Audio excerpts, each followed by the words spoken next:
A service of KIBMradio.com, the Internet's home for an all old-time radio.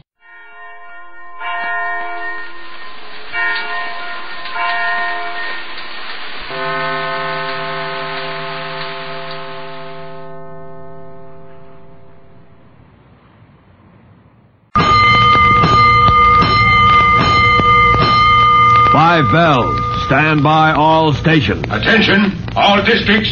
A 5-alarm fire. 5 bells. Move in immediately. That's it. Let's roll. Let's go. Firefighters.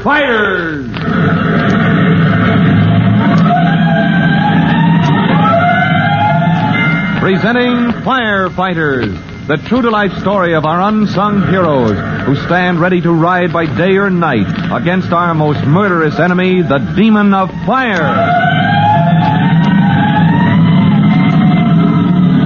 In just a minute, we'll join Tim Collins and Chief Cody to learn what's happening in the search for the salesman who is selling electrical equipment of such bad quality that it is a fire hazard. But before we join the hunt, here's a message. Let's go, firefighters. Let's go to the rooming house at the corner of Tim Collins' own street, the house in which Miss Andy Layton lives. As you remember, Miss Layton is an old friend of Tim's mother, who has known the young fireman ever since he was a child. That's why when Tim tried to warn her... Miss Layton, I'm trying to warn you. It isn't safe. You mustn't use these electrical cords you bought from that peddler. Timothy, did you say mustn't? Yes, ma'am. These cheap cords aren't approved for use on your flat iron or anything else. You could start a fire... Well, Timothy Collins, I am surprised telling a girl old enough to be your mother what she mustn't do. Oh, good grief. I didn't mean it that way, Miss Layton. I certainly hope not. Now run along, Timothy, and we'll say no more about it. That was just yesterday when Andy Layton refused to take Tim's warning seriously. And later, when Tim's mother dropped in to give her old friend a word of advice, Miss Layton was out for the evening. Now, it's early the next morning as Miss Layton's landlady raps on the door. Miss Layton, you waked up yet? Miss Layton. Good morning, good morning, good morning. Come right in, Mrs. Gansett. Oh, my sakes, you waked up already, Miss Layton? Ah, such a beautiful morning, I just couldn't sleep another wink. You better be careful, Miss Layton. Oh, I'm always careful, Mrs. Gansett. Nothing happens to me. Something's liable to happen to your boss, Miss Layton. You ain't careful, you're liable to be on time to work today. Your poor boss, what's he going to say? Oh, Mrs. Gansett, that's the silliest thing. Why, I'm often on time. If you was ever early, guess your boss would curl up and blow away. What you fixing to do? I'm going to press my suit, Mrs. Gansett. It gets so rumpled, but it's so pretty. Ain't that iron hotted up yet? Wasting my electric juice, letting iron set around all plugged in. Well, it's almost hot enough, but you don't need to worry about wasting electricity. This is one of those new cords. Oh, one of those electric cords Miss Collins was talking about? Mrs. Collins? When? Oh, last night when you was out. Miss Collins came rushing over all in a swivet, but you was out. Oh, that's a shame. There, I guess the iron's hot enough. I can start pressing now. Miss Collins, she left a message. That's why I came all the way up those dratted stairs, all the way from my basement to the second floor. How long my feet are going to last? I'm so sorry she bothered. I was cross at Tim for a minute, fussing at me about buying these new type electrical cords. Keep that iron moving or you'll score. Oh, yes. Where was I? Oh, but poor dear, she didn't need to rush over like that to apologize for Tim. He said, darling, but it's just like his poor father, always fussing about fire hazards. Well, all I know, Miss Collins was in a swivet. Wanted you should be sure and use that cord. Be sure and don't. I couldn't tell which. One or t'other, that's it. Oh, she just wanted to be sure Tim hadn't hurt my feelings. Why, she bought 3 of these cords herself. The salesman said so, and for that matter, I don't... You just don't leave it plugged in come time to go to work so the electric juice will leak out. I'll be sure, Mrs. Gansett. Well, guess I'll tackle those stairs again. Back down to the basement. Wonder if I have time to press my hanky. Now, Miss Layton, I don't mind my roomers using up a reasonable amount of my electrical juice. When it comes to putting a whole morning with a flat iron. Oh, don't worry about wasting electricity, Mrs. Gansett. These new featherweight cords use hardly any at all. The salesman said so. Is that a fact? Let me see. See? Isn't that the thinnest little cord you ever saw? You see, it's so thin that only just enough electricity can get through, so there's no way... Ouch, that blessed wire, it's hot in the stove lid. Well, yes, it does seem to heat up more than... I smell burning. Why, Well, so do I. Whatever could be burning? That wire. It's smoking. Oh, dear me. That iron electric juice has caught a fire. Don't throw that hot iron out. Oh, dear. Fire. Please. Oh, dear, what shall I do? We'll all be burned. Open that window, you ninny. Fire! My bed's on fire! Help! Fire. Stand by!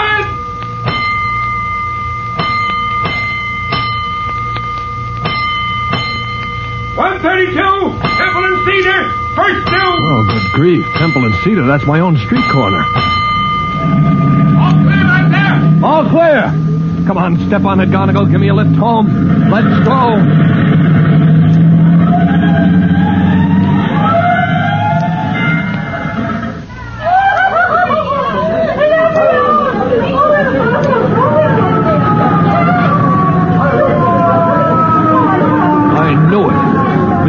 And she did use that cheap flat iron cord. Throw a ladder up to that window. Get those women out. Lieutenant, I know the layout of this building. Let me go in with the extinguisher. Go ahead, Collins. Come on, Mac. Come on.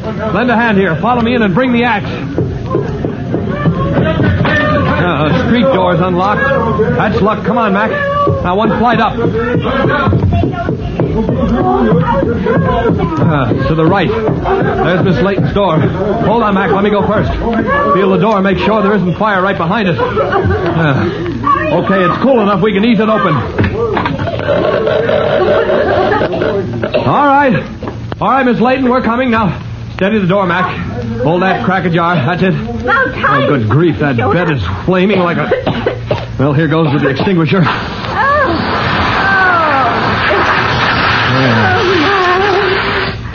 All right, Miss Layton. You're safe now. She's out. Oh, ruined. My mattress and sheets and rug and room. Mac, where'd she go? Hey, you on the ladder. Did you take one of these women down the ladder? Oh, she's in the closet. That's where she is. The closet? She ducked into the closet just now? Well, certainly she ducked in the closet. Oh, those firemen poured into Lady's room. They're not dressed for company this hour of the morning. Now, go on. Get out, all of you. But we've got to make sure there's no more danger, Miss Gansett. We've got... Ruined. My mattress and my sheets and my rug. Now, my house full of great big firemen and the nasty old great big boots. And I told her to be careful. I told her not to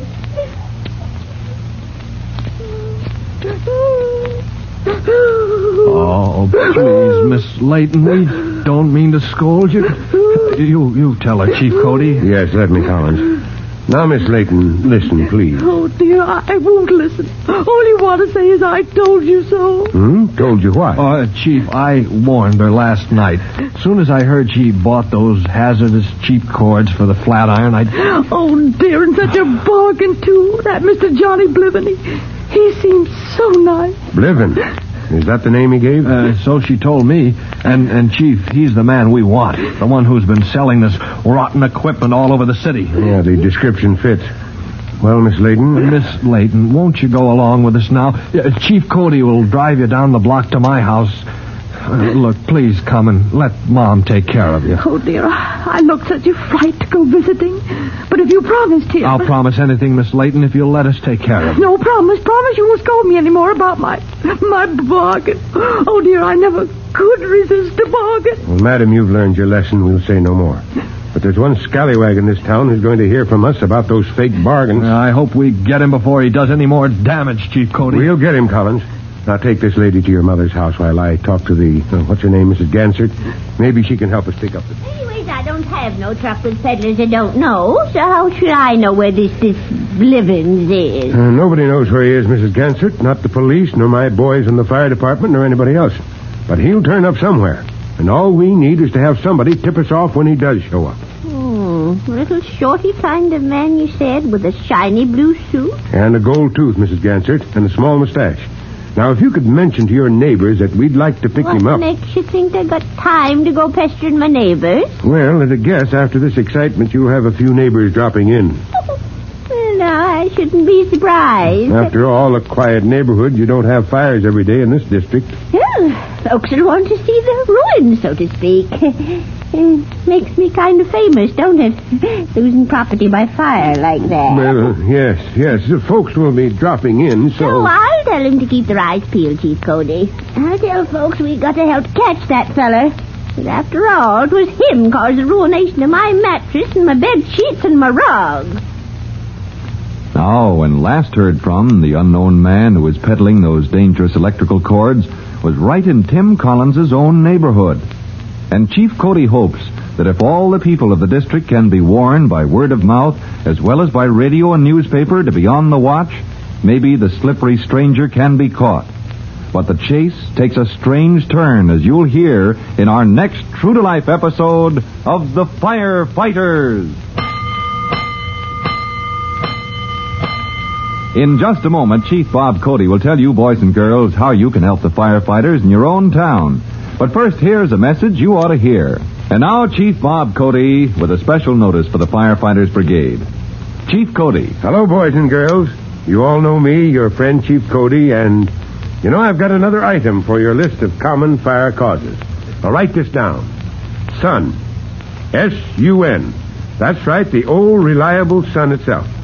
You see, sun rays that shine through glass like a fish bowl or a bubble in a window pane can focus on cloth or paper, raise the temperature higher and higher until fire breaks out. So we add to our list the word sun. One more common fire cause. Well, goodbye for now. You'll be hearing from me soon. Fire Chief Cody and the young rookie fireman Tim Collins will be back on the same station the next time you hear... That's it. Let's roll!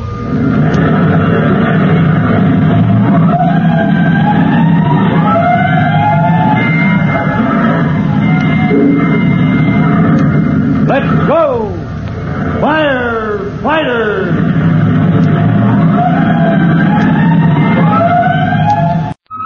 X minus 5, 4, 3, 2, X minus 1, fire.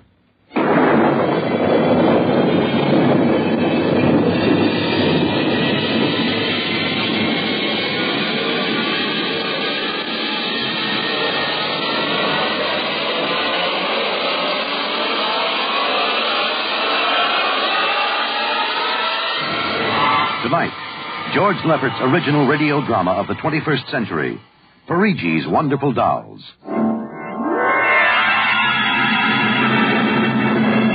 The doll shop stood on a quiet Washington side street, not too far from the sprawling Pentagon building. A woman and a child waited outside, the little girl peering eagerly through the window at the dolls inside, and the woman glancing impatiently at her wristwatch, as if expecting someone who was late for an appointment. And there was nothing about the doll shop to warn them that they were waiting to keep an appointment with doom. Oh, Mommy, look.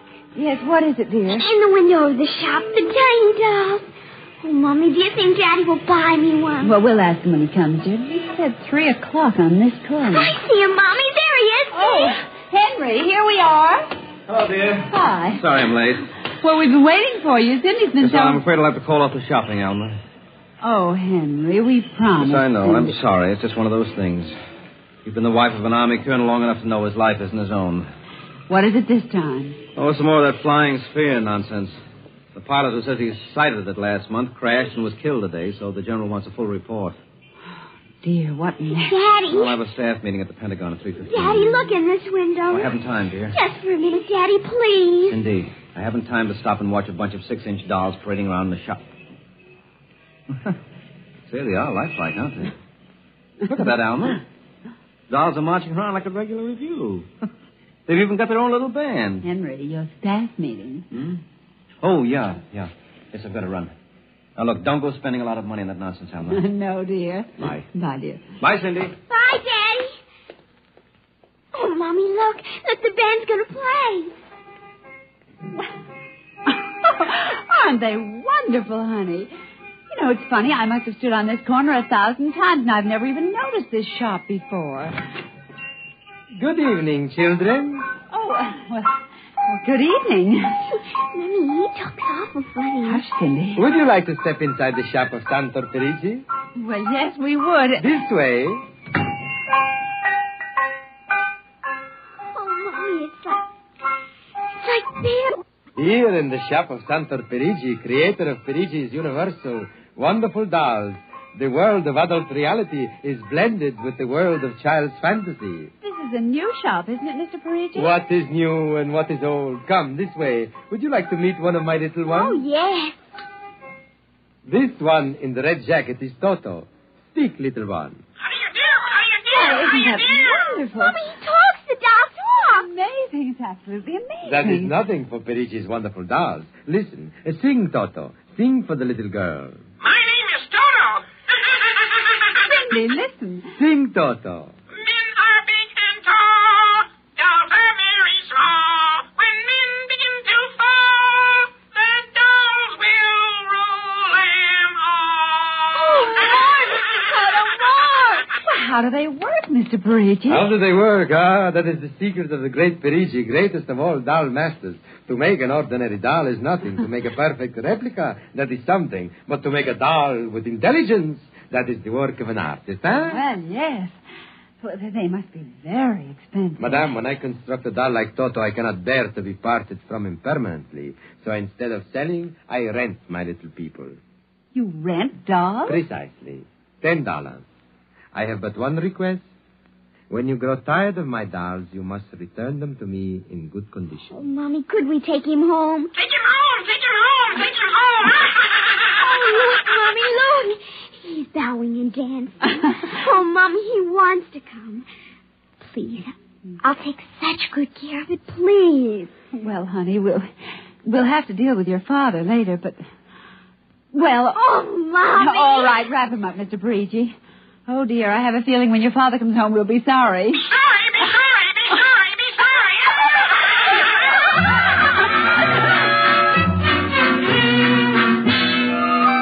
Now, Toto, my room, and you're going to sleep right here next to my pillow.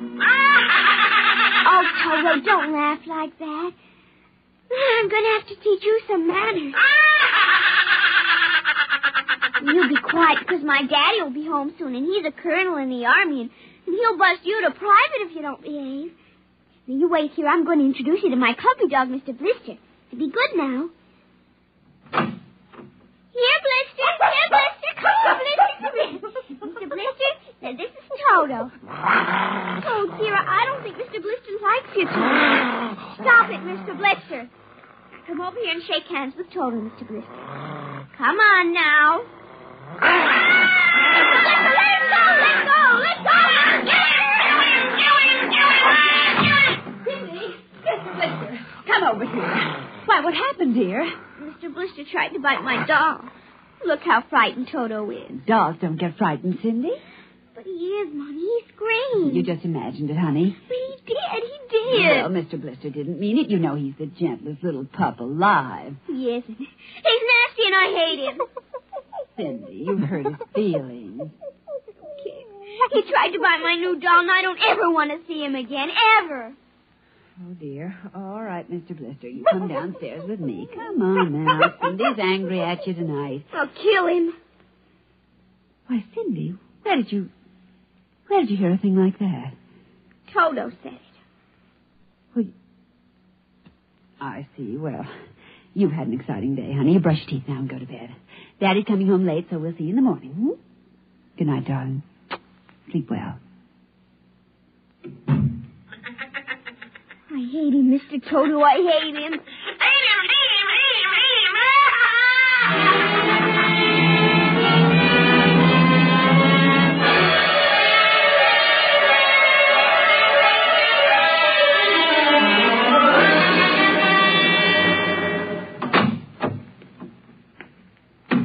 Morning, Alma. Breakfast ready? Just a minute. How was the staff meeting last night, dear? Oh, horrible bore as usual. Where's the little one?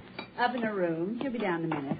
Oh, say, remind me to take some papers back to the War Department, will you? I left them in my strong box. Henry? You told me it was against regulations to bring secret papers home. Well, I had to finish some work for the old man. Nobody will ever know the difference. Well, I suppose not. Oh, dear, would you feed the puppy before we sit down? His bowl's under the sink. Where is he? That's funny. Here's his supper from last night, only half eaten. Getting fussy. Blister? Here, Blister. Blister! Where the dickens is that mutt? Maybe he's on the back porch. Maybe. Here, Blister. Here, Blister. Alma. What is it, dear? Alma, look. Henry.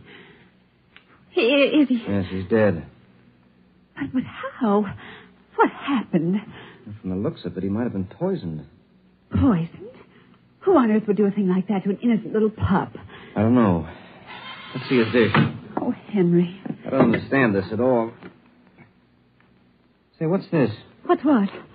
Well, look, there are pieces of broken glass in his food. Blue glass. Glass? Glass. Henry. Huh? Well, I just remembered something. What? It may just be coincidence, but in the bathroom this morning... What about the bathroom? Cindy's blue glass, you know, the one with the Mickey Mouse on it. Mm-hmm. It was broken, Henry. I found pieces in the wastebasket. I meant to ask her about it. Oh, Alma, for heaven's sake, you aren't suggesting that our little girl... Why, she loved Blister more than anyone. Not last night, she didn't. Why not? Well, he went after Toto. Well, who's Toto? Oh, her new doll. You bought her one of those dolls? Well, I just rented it. Rented it? Yes. Look, Alma, Oh, no. Oh, well, all right. Well, what's this got to do with Blister? He went for the doll, and Cindy... Well, Cindy said... Henry, she said she'd kill him. What? Well, that's ridiculous. True. Good heavens, a 9-year-old child putting ground glass in dog food? She'd have to be a monster. Mommy. Now, don't say anything. I'll talk to her. Good morning, dear. Morning, Mommy. Morning. Daddy. Hello. What's the matter? Nothing, Cindy. Sit down, dear. Yes, sir. Cindy, your mother tells me you broke your blue drinking glass. Oh, no, I didn't break it. Now, Cindy. I didn't. Well, now, somebody broke it. It wasn't your mother and it wasn't me. Well, then it must have been Toto. Cynthia. Cindy, you know Toto was only a doll. Now, a doll couldn't have broken your glass, could he? Well? But he must have done it, Daddy. Cindy, you know how Daddy feels about little girls who tell untruths. I'd hate to think you'd done something you knew was wrong and you were blaming it on a doll. What's the matter with Mr. Blister? Is he sick? He's dead, Cindy. Oh, no, he can't be dead. He isn't dead, Daddy. No, he isn't. He isn't. Mommy, Yes, dear. but he'll come back. He has to come back. No, he won't come back, honey. Not ever. No, Cindy, not ever. Now that we've told you, Cindy, you want to change your mind about the glass? Honey, let her alone. Daddy, you think I killed him? See what you've done. The child feels guilty enough, Henry. Oh, dear, this is no time for feelings to interfere. Feelings don't know any time, honey. When they come, they just come. You go up to your room, honey. Daddy and I'll be up in just a minute. I don't want to. Please, Cindy. We'll be right. Please.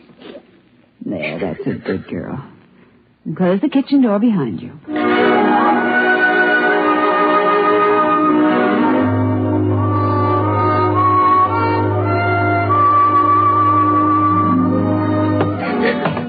Mr. Blister's dead. He isn't coming back. Ever. Daddy, it was me, but it was you. It was you!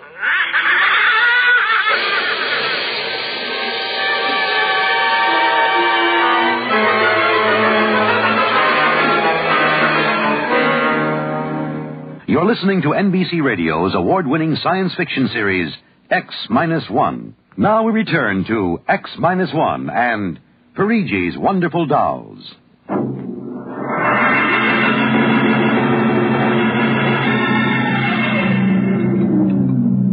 Eat your supper, dear. I'm not hungry. Cindy, you scarcely touched your lunch. I don't feel like eating. Is it Mr. Blister?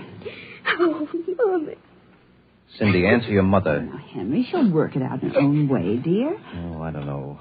When I was a boy, there was such a thing as discipline. Where this child is being brought up... Henry. Well, it's true. There's no respect. Lying. Oh, I don't know. Alma, what's happened to us? We were a nice, peaceful, happy family until you bought that cursed doll. Now who's blaming things on the doll? Well, it's true. Henry. You wanted to get some papers from your strong box. What? Oh, yes. Excuse me. Will you try to eat something, Cindy? Now, darling. Yes, dear. Alma. Alma! Yes, Henry, what is it? Alma's gone. What's gone? The box, the strong box, is gone. But it can't be. The door to your study's always locked, and you and I have the only key. I know all that, and I tell you it isn't there. Well, who would... I don't know, Alma. Those confidential reports, if they ever get into the wrong hands... Oh, I warned you about keeping them here. What if it ever came out in the open? Can't you see the papers? Army colonel, derelict in duty. Call the police, Henry. What, and throw my career in the wastebasket after 17 years? Well, we've got to find it ourselves. But it was there when I went in to clean this morning. Well, what about your key? Well, it's right here. I always keep it right with me. That's funny. Oh, no. But my other keys are all in the ring. You've lost it. I don't see how. Alma, how could you do it? Henry, please. Come on, we'll search the house. I can't think of anything else to do. Oh, dear, you're going to miss your staff meeting. Well, all right, never mind the meeting. My whole career goes up in smoke if we don't find those reports. Now, somebody get hold of your key and open that room. I know Cindy. Oh, let the child alone. She's been through enough. You know she wouldn't do a thing like that. I don't know anything anymore. I don't know my own child. I don't even know you. Henry. All I know is that strong box is gone with papers that are dynamite if the wrong person gets them. The question being who? What's that? Coming from upstairs. Doodle,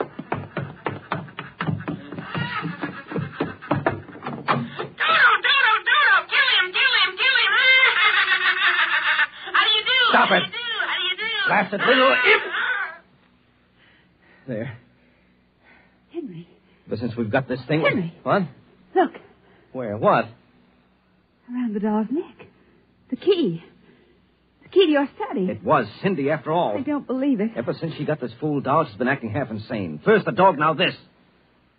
I think she hates us, Alma. Henry, Cindy is my child, and I know her. I know she's a good, sensitive little person with no malice in her. You're just simply refusing to face the facts, dear. What are you going to do? I'm going downstairs and have a talk with that young lady.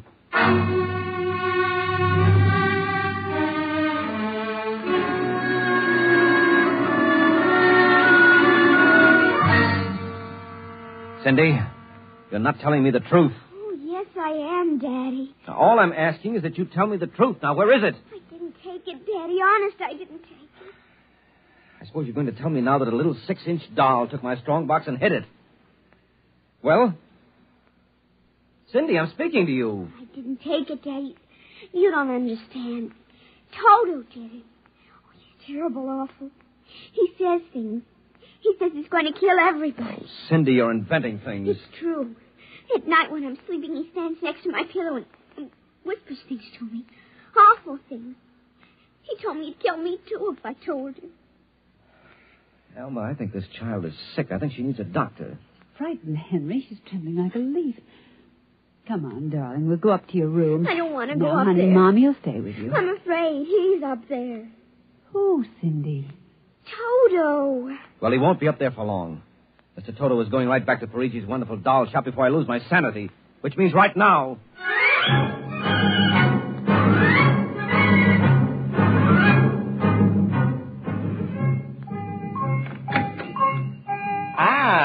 Colonel Grayson.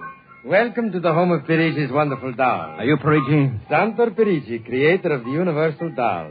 The doll with the mind. The doll Yes, with... well, I'm returning one of your masterpieces. Oh? If you will step into the rear of my shop. Now, what is the complaint? There's no complaint. Here's your doll. Good riddance. My little Toto, rejected, you found the world of men too filled with hate. We will change all that later on. Return to your comrades in the window, little one.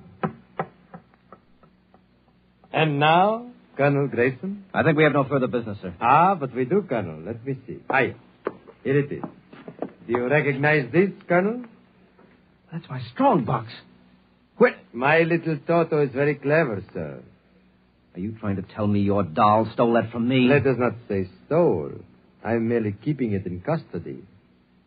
What's your game, Perigi? Blackmail. You give me what I want, I do not ruin your career. What do you want? Information. We already know something from the reports of the War Department, reported by one of your pilots. What government do you represent? I represent Perigi's wonderful dolls, none other. I'm not so naive, sir. Perhaps I should explain. Each man hides something from the world. Each man loves something more than life. With the help of my wonderful dolls, I obtain personal information which enables me to control the men who control the world. Men like you. Hand over that strong box. I warn you, I have a gun. Give it to me. You are being foolish. Put down that walking stick. Now. No closer. Now.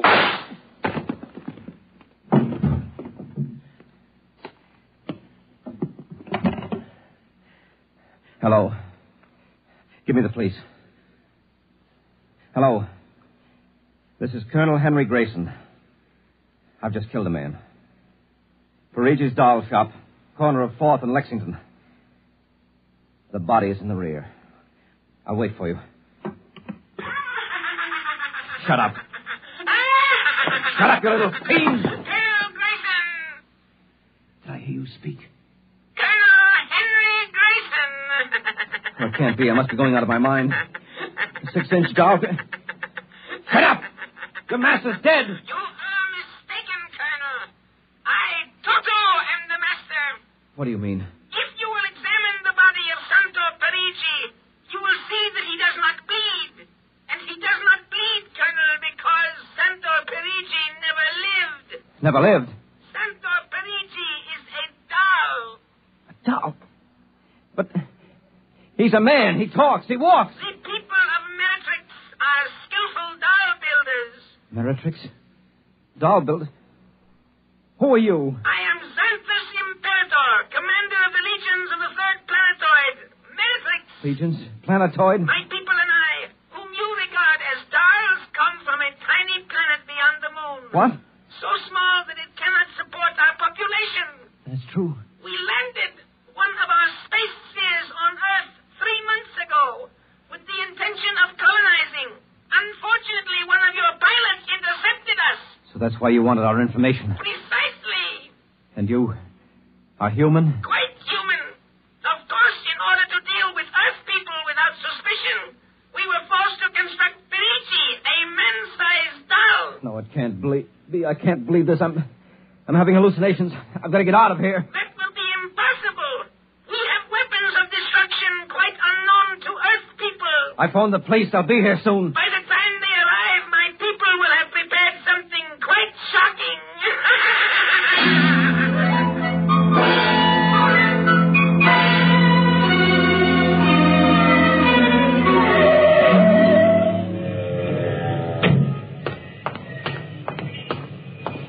Keep me covered, Brian. Okay, Sarge. All right. You the guy who turned in the call? Yes, that's right, Sergeant. Where's the body? Well, you see, it isn't exactly a body. What do you mean? It's a doll. What? Now, wait, you've got to let me explain. I know this sounds fantastic, but I've stumbled onto an unbelievable plot. Yeah? Keep talking. Well, you see, these little dolls, they aren't really dolls. They're tiny people. Mm-hmm. Now, there's a big doll named Santo Perigi. They're using him as a front to run the shop. He's off his trolley, Sarge. Now, look here. Now, listen, mister, we got to call it. There was a murder here. Now, if there was one, where is the body? Well, it's behind the curtains in the back. Only, you see, it isn't really a body. It's a big wax dummy. It's all part of their plot to gain control of the world. Holy smoke, he's really off his rocker. Now, look, if you don't believe me, I'll prove it to you. Come here. Look behind this curtain, and you'll see the dummy lying on the floor. Welcome, gentlemen. Are you looking for something? Perigi. This is impossible. I smashed his skull. Do you know this guy? That's the one, the doll. What's your name, mister? Perigi, Santo Perigi, creator of the universal doll. Uh-huh. You ever see this man? Never until just now. That's not true. He's lying. I tell you, he's nothing but a big doll. The real masters are the little dolls. Ryan, are you getting this? He's wacko, Sarge. No, Nice a fruitcake. I'm not crazy, I tell you. I can prove it. They must have fixed up his head where I smashed it in. Touch him and you'll see. Mr. Perigi, you know what this guy is talking about? The man is demented, obviously. No, that's not true. I tell you, there's a plot to control the Earth. I've got to call the War Department. They want to know about the flying sphere. Holy mackerel, this gets worse every minute. Ryan. Take him to headquarters? No, save some time. Take him down to Psycho Ward. Okay, all right, Buck Riders. Come along nice and quiet. No, don't you see? He's nothing but a man-sized doll. Sure, the little ones are going to take over the Earth, and you're going to wait and cut out some... Listen to me. You've got to... Sorry you had all this trouble, Mr. Perigi. Poor chap. He is obviously suffering from delusion. Well, he's not the only one in Washington today. You know, we've been getting a whole string of crack-ups lately. Bigwigs blowing their tops under pressure. If you could see some of the names in our confidential files... You keep confidential files on cases like this? Certainly. Believe me, they'd be dynamite if they ever got in the wrong hands. Well, I'd better be running along. My little girl would be nuts for that. So? Then please accept the doll for saving my life. That madman might have killed me. Yes, but Take Toto home with you as a gift. Well, I don't know, Mr. Perigi. It's against regulations for us to accept favors. But this is not for you. It is for your little daughter. And if you will only take the doll and give him a good home, you will be doing me a great favor. Well, then, if you insist, and thanks very much. When my kid sees this, will she be surprised? Yes, Toto will come as a great surprise. A very great surprise. Eh, Toto?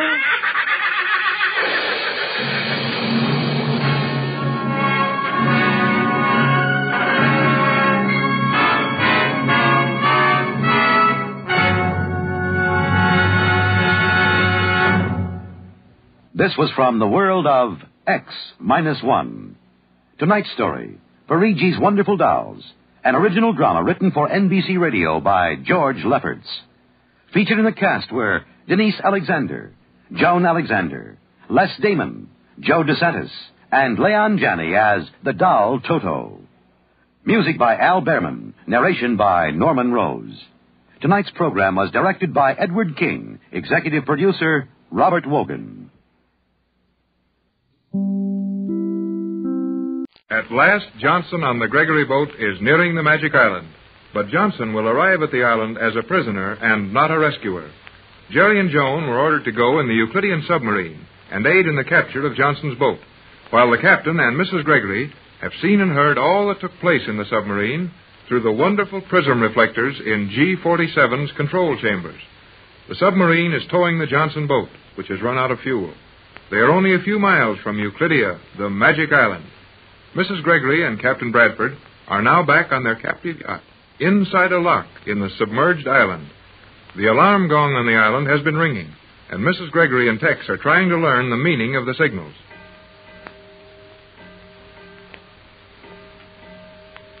There it is again, Tex.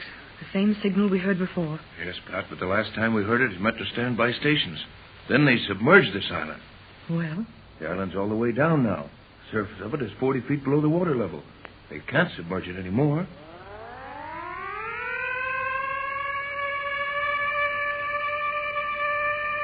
Just the same, there's the signal. Oh, Tex, I'm getting so worried down here in this dark lock. It was better in G-47's control room. At least we could see and hear what was going on. And we knew that Joan and Jerry were all right in that submarine. Jerry and Joan are all right, whether we watch them or not. Is this radio all right now? It works fairly well, but it wouldn't be a good idea for us to try sending with it. I didn't mean that, Tex. Just so it works well enough that we can hear Johnson if he talks to Jerry in the submarine. Poor Johnson. I'll bet his face was a study when that sub picked up his bow anchor with a magnet and started to tow him to this island. Doesn't it seem strange to you that Johnson hasn't sent any message since that? I don't think so. There's nothing for him to send one about. It's just the end of a good try on his part, and he's failed. I imagine he doesn't feel a whole lot like talking to anyone. Tex, 4 strokes of the alarm gong. That should mean the 4th level. The island's going up again. I think you're right, Pat. That must mean that the battleships are all safely out of the way. Johnson's boat is near enough that they're getting the island out of the water so the submarine can land the captive boat at one of the piers. Then Joan and Jerry will be back with us again. I won't care much what happens if I can only keep them near me all the time. Yes, and once I get Johnson on this island with the materials he has on that boat, it shouldn't take us long to figure a way out of this. But G-47 will take the materials away from you the minute the boat lands. Oh, will you quit worrying so much, Pat? We'll get off this island if it takes a year. Now, just try to take it easy and leave the rest to me. The 3rd level, Tex. We're really going to get up out of this awful dark at last. Looks like it. I hope they let us take the yacht back out into the open water between the piers again. I don't like this living in a hole underwater myself. That's right. G-47 may not want the yacht outside again. I don't think he'll object to that. Doesn't look much like we'd run away with a broken mast and these smashed cabin roofs. And will we be allowed to remain on the yacht? G-47 said we could. He hasn't room for us to live on the island and no time to build quarters for us. Remember that the aerial is broken, and when the anchor leaves the floor of this steel lock, the radio won't work anymore. Well, just as soon as we get outside in the open air again, I'll fix up an aerial fast enough. 2nd level, huh? Things sure move on this island. Only another minute or 2, and the top of the island will be out of the water. Yes, and if we don't hear from G-47 pretty soon about getting this yacht out of this lock, I'll go and ask him. And That's probably G47 now. I suppose it is. Come in. Oh, well, Skipper, come in. And close the door. Island. What about the island? Rising. Yes, Skipper, we know. The island will soon be out of the water. Have you heard whether we're to be allowed to take the yacht out of this lot? Yep. We are to be allowed to take it out? Aye. How did you find out this? The first level. Then the steel control chambers on the surface are coming out of the water now. We'll soon be out. Aye. Did G47 tell you we could take the yacht back out? Yep. Has he been down here on this boat talking to you? Aye. Funny he didn't call on us, isn't it, Tex? Well, he's on the boat now? Aye. Well, what's he doing here? Looking. Looking at what, Skipper? Anchor. What's he looking at our anchor for? Radio. Oh, of course, Tex. He's figured out that the broken aerial wires mixed up in the anchor chain have given us a good aerial. Yeah, and he's probably doing something to it right now, so it won't be any good.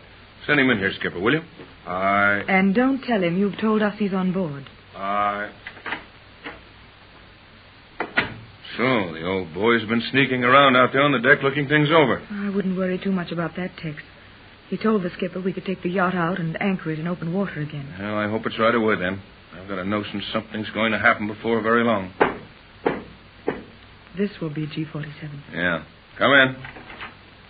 Oh, G47. Come in, won't you? Oh, thank you. We've been wondering if you wouldn't pay us a visit before long.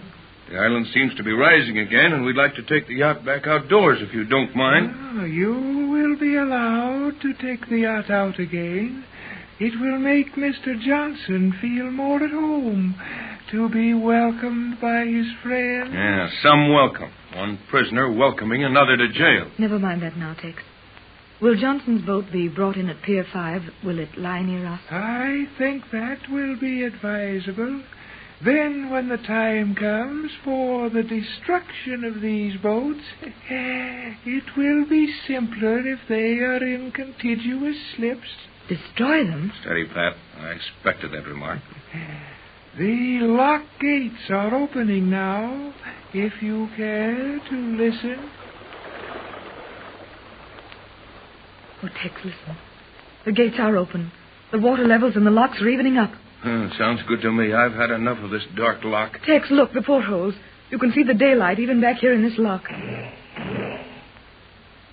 Now, the magnets are beginning to actuate this craft.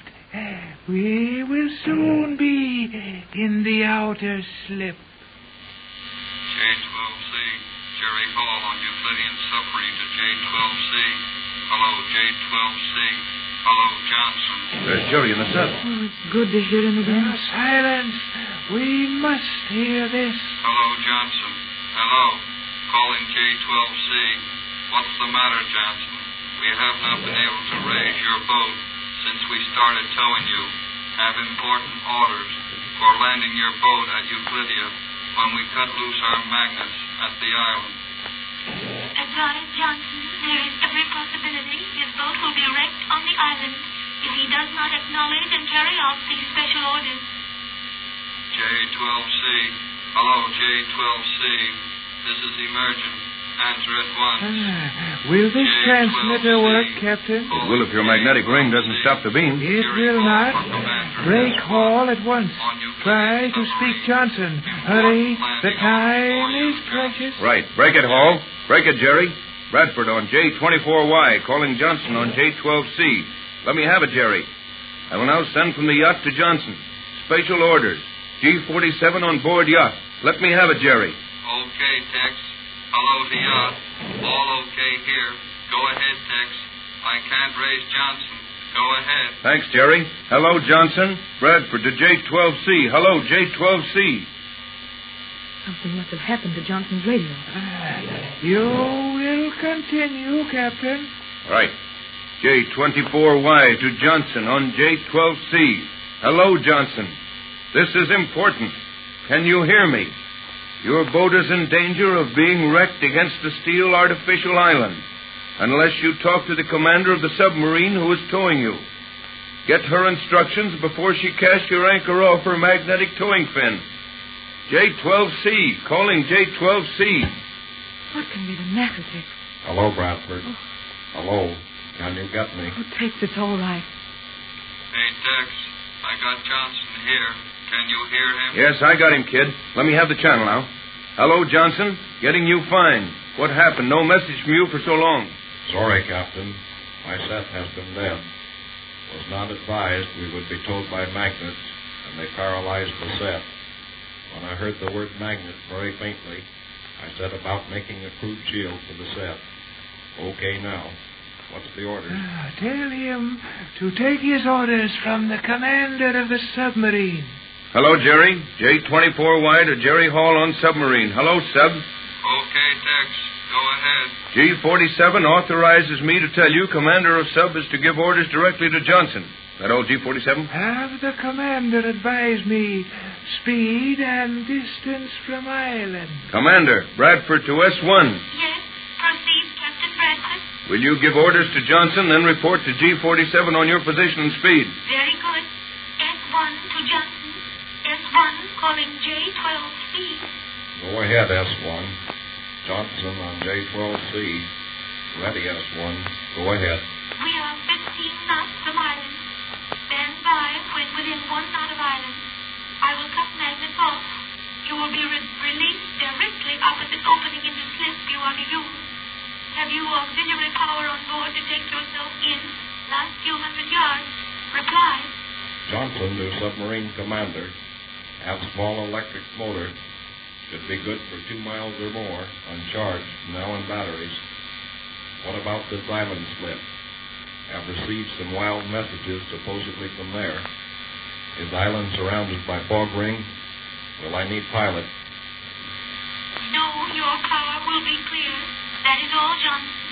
G47. Commander S1 to G47. Proceed, Commander. Making 10 knots. Position due north of island. 28 degrees, 45 minutes south. Should be at Pier 5 in 90 minutes. Orders? No orders. Proceed as you are. Your instructions to Johnson, excellent. That is all. Very good. Just an hour and a half and Johnson will be here. I'm glad to see him even if he can't help us. I'll be more than glad to get Jerry and Joan out of that submarine. Oh, that'll help a lot. You may expect me again when the boat is near. You may now use your radio as much as you care to. Tex, look. That's sunshine. Let's go out on deck. Right, dear. Come on. A little daylight won't do me any harm. Oh, this is glorious. I've never appreciated the light as I do this minute. Shows up that broken mast and the shattered cabin pretty badly, though. Say, that little pigeon was in his coat when the mast fell. Oh, I wonder if he's hurt. We'll know in a minute. Pat, come here. Look in the coat, quick. Oh, Tex, the little bird isn't hurt, is it? No, but Pat, look. Tex, another pigeon in there, with a message tied to him. He must have arrived the instant the yacht came out. Yes, and that's one of the pigeons from Johnson's boot. We've still got a chance, Pat. There'll be something in that message we can use before Johnson's boat is brought in here. Faster than a speeding bullet. More powerful than a locomotive. Able to leap tall buildings at a single bound. Look, up in the sky. It's a bird. It's a plane. It's Superman. Kellogg's Pep. P-E-P, Pep. Kellogg's Pep, the Sunshine Cereal, presents The Adventures of Superman.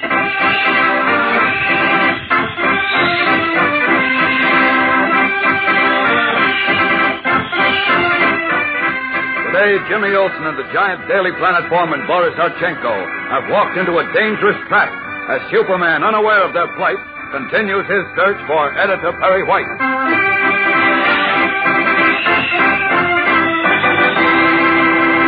Hello there, gang. This is your pal Dan McCullough. Say, if you want breakfast to give you a cool start these summer days, latch on to Kellogg's Pep, the Sunshine Cereal. There's a breakfast treat that is a treat, packed with catchy flavor, a keen, sparkling sort of flavor that perks up your appetite like anything. I'll bet you never ate the likes of anything better. Pep is light and crisp, so tender it practically melts in your mouth.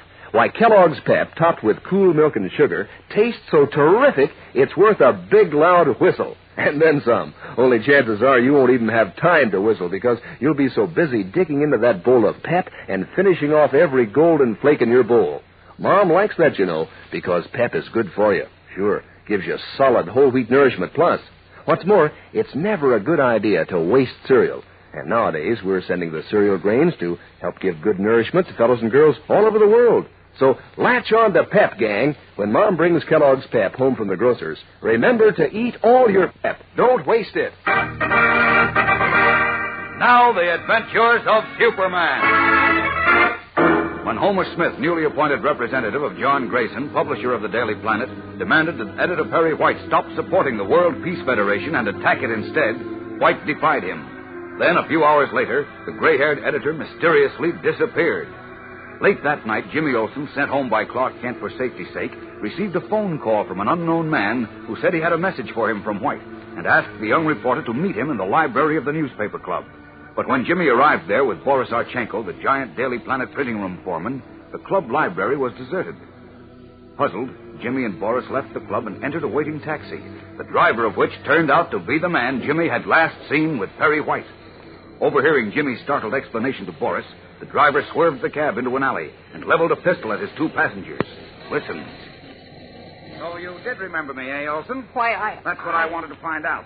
That's why I got you down to the newspaper club tonight. So, you called Jim on telephone tonight, huh? You say you got message from Mr. White, huh? Sure he did, Boris. That's right, big boy, and it's too bad for you that Olsen's got such a good memory. Get out of the cab now, both of you. This is the end of the line.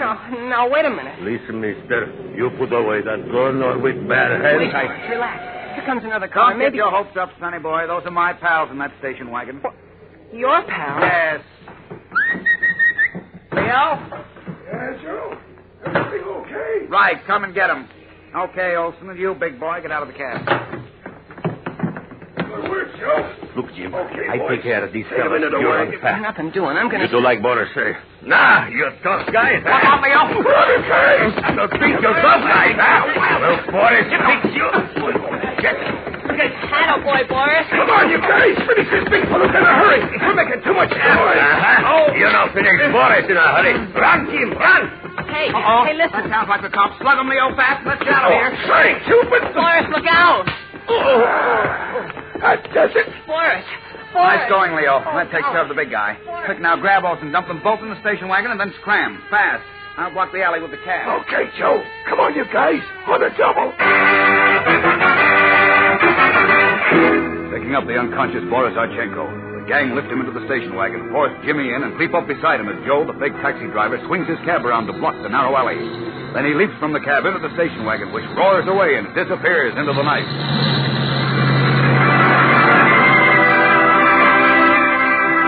Meanwhile, Superman, believing that Jimmy is safe at home, has streaked from the suburban residence of John Grayson, the Planet publisher, to the Metropolis Hotel, where he had left Lois Lane.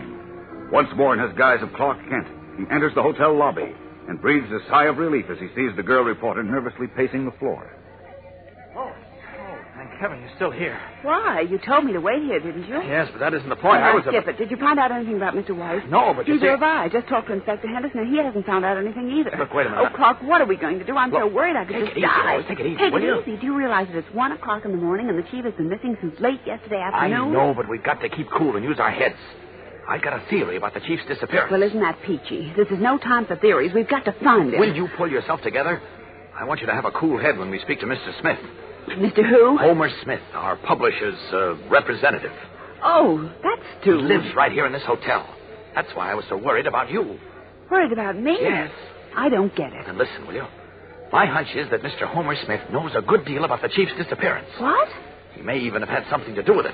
Now, look, Claude, just because you dislike the man is no reason Will you to suspect listen? him of being a... Smith ordered all of us on the Daily Planet to attack the World Peace Federation, didn't he? He certainly did, but we stopped his clock when Mr. White showed him that clause in his contract, giving Mr. White the right to determine our editorial policy. Yes, and Smith didn't like that one little bit. Then he can lump it. He doesn't have to lump it if the chief disappears from the scene. Without Editor White's presence, no one can challenge his right to do what he wants on the planet. Now do you see what I'm driving at? Yes, but... Clark, you're out of your mind. Why not? Do you think Mr. Grayson would make anyone his personal representative who was a criminal? Of course not, not if he had a choice. But Grayson couldn't help making Smith his personal representative. What do you mean? I told you, Grayson is obviously living in mortal fear of something. or someone. And I think that someone is Smith. Now, wait. I saw that fear in Grayson yesterday. And when I spoke to his wife tonight, she confirmed it. She said it started when Homer Smith began coming to their house a couple of months ago. But why? What's the connection between Smith and Grayson? My hunch is that Smith has something on Grayson, and he's using it to get control of the Daily Planet so that he can fight the World Peace Federation. You're only guessing, Clark. Well, sure, I'm only guessing, but I think it's a good guess. For my money, the unassuming Mr. Smith is a resourceful and dangerous character. I believe he had something to do with Mr. White's disappearance, and unless we get the goods on him in a hurry, you and Jim, especially Jim, are in danger. Me? Jim? Why? Because Jim saw the driver of the taxi in which the chief was last seen. He can identify that driver. The logical assumption is that he told you and me about it. Good heavens, if you are right, Clark, but Jim, he might... Well, you know how impetuous he is. Don't worry about Jim tonight. He gave me his word he'd stay at home, and I posted Boris Archenko at his house to stand guard. Oh, well, that makes me feel a little better. But the chief, what are we We're going to find the chief. Come on. Where are we going? We're going to call on Homer Smith. We'll get his room number from the desk clerk. Come on, this way.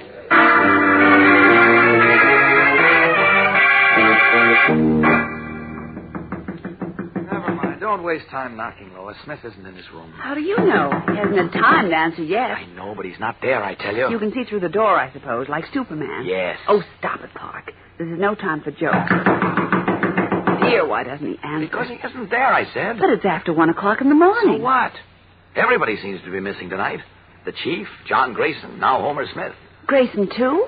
Oh, yes, I forgot to tell you. He packed a bag and left his house without telling anyone where he was going. He did? Uh-huh. My hunch is that he, Smith, and the chief are all together someplace, which means bad news for the chief. Will you stop saying these terrible things? I'm sorry. I was thinking out loud. Frankly, I'm worried, too. Plenty worried. Come on. Where to now? Police headquarters. There's something Inspector Henderson has to do, and fast.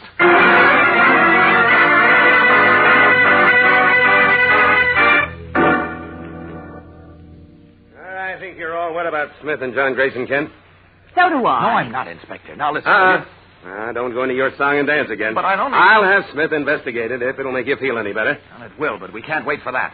You've got to trace Smith and John Grayson tonight, right away. I'm certain that trail will lead to Perry White. Now, look, Kent. I've got the whole department hunting for Mr. White. We can't split up and start looking for everybody else under the sun just because you sell yourself a cockeyed idea. But it isn't a cockeyed idea. I think it is. I know it is. Look, Grayson wouldn't sell out to anybody wanting to undermine the World Peace Federation. I know Grayson. He's too big, too intelligent to do that. That's what I've been telling Clark. Will you please both listen to me? I tell you, Grayson hasn't changed his convictions. He's scared half out of his wits. I believe it's Homer Smith he's scared of. That goes for me, too. Well, of all the stubborn... That's my phone. Anderson speaking. Oh, yes, Healy. You did? Where? Are you sure? Uh-huh. How about the driver? Oh, he did, huh? Okay, I'll be right out. Stay there. Well, folks, maybe we've got a lead at last. What do you mean, Inspector? A lead to Mr. White? Yeah. One of our patrol cars pulled into an alley behind the newspaper club to break up a fight. The newspaper club? The men got away, but they left a Packard cab. What? One of those driver-owned jobs. Hey, wait a minute. That was the kind of car Mr. White disappeared in. Yes. Right, Kent. Healy thinks it's the same car. Come on, we've got to get over there. Follow me. Followed by Clark Kent and Lois Lane, Inspector Henderson leads the way from his office to his car. Will they pick up the trail of Jimmy Olsen and Boris Archenko? We'll know in a moment when we return for the exciting climax of today's episode. So stand by. Say, gang, this week's Pep Dish of the Week is sure riding high. Maybe that's because it's Peach Roundup. Yes, sir, that's what it's called. And let me say, you'll be sitting mighty pretty when you hit the breakfast trail with this slick dish. Now, here's the idea. You place half a peach in your dish. Cover it with your regular serving of Kellogg's Pep, the Sunshine cereal, and top with the other peach half, round side up. Add cool milk and sugar, and there's your Peach Roundup, one of the dozens of ways Kellogg's Pep can give breakfast a boost. These crisp, tender flakes of Pep set the pace. Pep up the peaches like anything. Yes, Pep just naturally does something for fruit, and does a mighty smooth job of rustling up your appetite, too. Because Pep is crisp and crunchy and tender toasted. Coaxes you on and on with its keen, sunny flavor till your bowl is polished off clean, which is always the right idea, and particularly right nowadays when we're sending the cereal grains to fellows and girls all over the world. Think of that when Mom brings Kellogg's Pep home from the grocer's. Eat every bit of Pep you pour into your dish. Remember, eat all your pep. Don't waste it.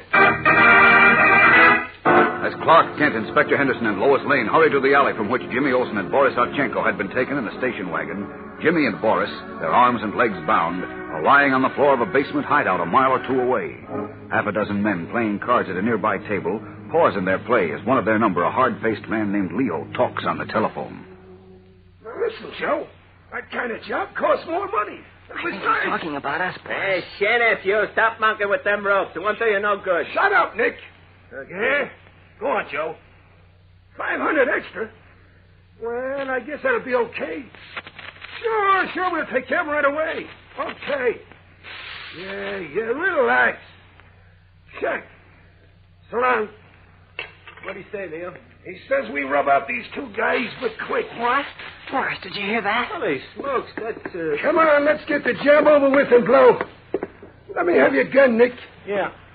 Okay, Olsen. And you too, big boy. Get set for the big sleep. His eyes wide with terror, his heart pounding, Jimmy Olsen watches the man called Nick take a revolver from a shoulder holster and hand it to Leo. Fearfully, his panic-stricken mind rejects the remote possibility of being saved now, even by Superman. Is there a chance? How can Superman pick up the trail of Jim and Boris in the scant seconds remaining before the cold-blooded gunman begins to perform his ordered job? It seems hopeless. But is it? Don't fail to listen to tomorrow's tense and exciting episode, which tells the story, fellows and girls. Be sure to tune in tomorrow, same time, same station. And remember, for breakfast, it's Kellogg's Pep. For excitement, the adventures of Superman.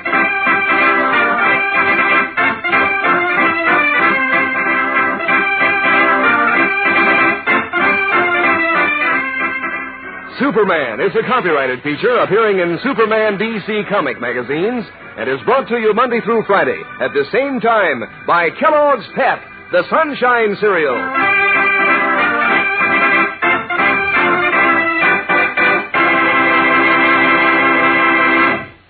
You know, gang, you never forget a famous name like Kellogg, the greatest name in cereals. Kellogg brightens up breakfast with Kellogg shredded wheat. 15 crisp, tender biscuits in every package. There's loads of natural nut-sweet flavor in toasty Kellogg shredded wheat. Loads of fine nutrition, too. It's whole wheat. And these plump, delicious biscuits are just the right size, made to fit the bowl. Try them soon. Ask Mom for Kellogg shredded wheat.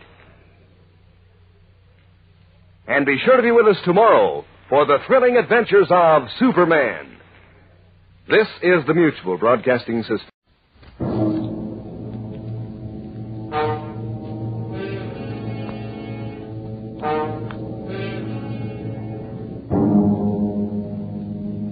Are you upset with today's headlines? Worried about the high cost of living? Want to get away from it all? CBS offers you Escape.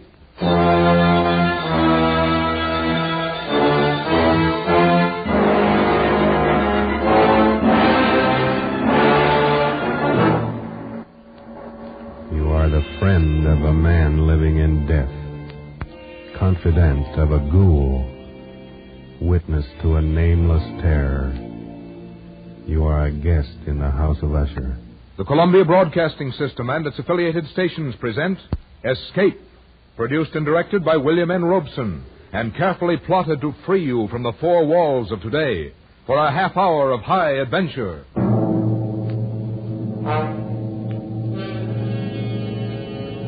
Tonight, we escape to a gloom-shrouded moor and a house where dread holds sway.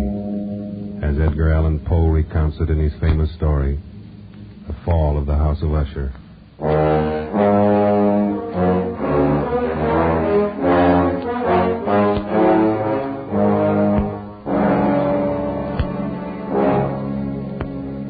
It is with some regret, but I believe advisable that I identify myself only as a friend of Roderick Usher. Certainly the last and perhaps the only friend of that unhappy man. Having only one sister, he was the last male descendant of the ancient house of Usher. Roderick had been one of my boon companions in boyhood. But many years had elapsed now since our last meeting. And so as I held his letter in my hand, not yet opening it, I reflected with no little sadness upon the devious fates that chart our courses and drive old friends away from one another. But then a sudden feverish and nostalgic curiosity laid hold of me, and with fingers made clumsy by their eagerness, I tore open the letter and read, My dear friend, my need of you has so far outgrown my pride that I'm going to request a favor which I realize full well may involve considerable inconvenience to yourself. For some time past, I have been suffering from an acute bodily illness intensified by serious mental oppression, if I may so call it. A horror which looms over me, a horror grown so great I dare no longer face it alone. And so, in all humility, and for the sake of years gone by, I beseech you to come to me at once, here to the family estate in the north.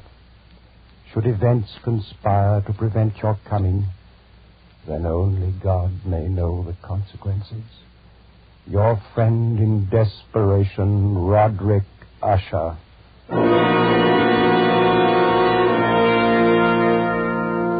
And so it happened that at the end of a dull, dark, and soundless day in the middle of October, I found myself as the shades of evening drew on, within view of the grim and melancholy house of Usher.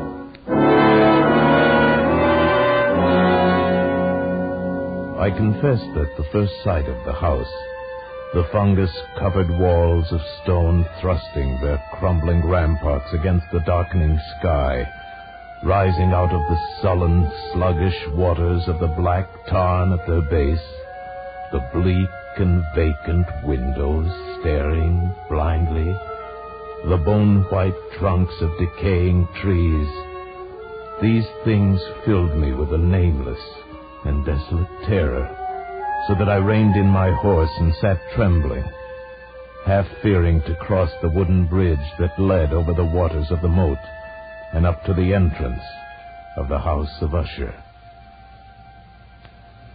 Then impatiently I shook off this strange feeling of dread, and was an instant later clattering over the wooden bridge and onto the courtyard.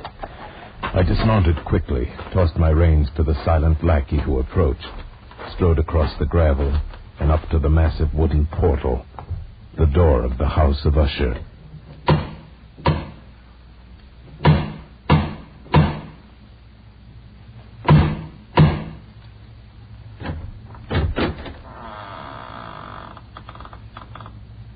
Good afternoon. My name I is... know. You're the friend of Master Roderick. Please come inside, sir. Thank you. But may I inquire how it happens you know me? You have been expected for some time, sir. Yes, true. But also I'm a stranger to you and could be some other visitor. That you could be anyone other than the friend whom Master Roderick expects, sir, would be impossible.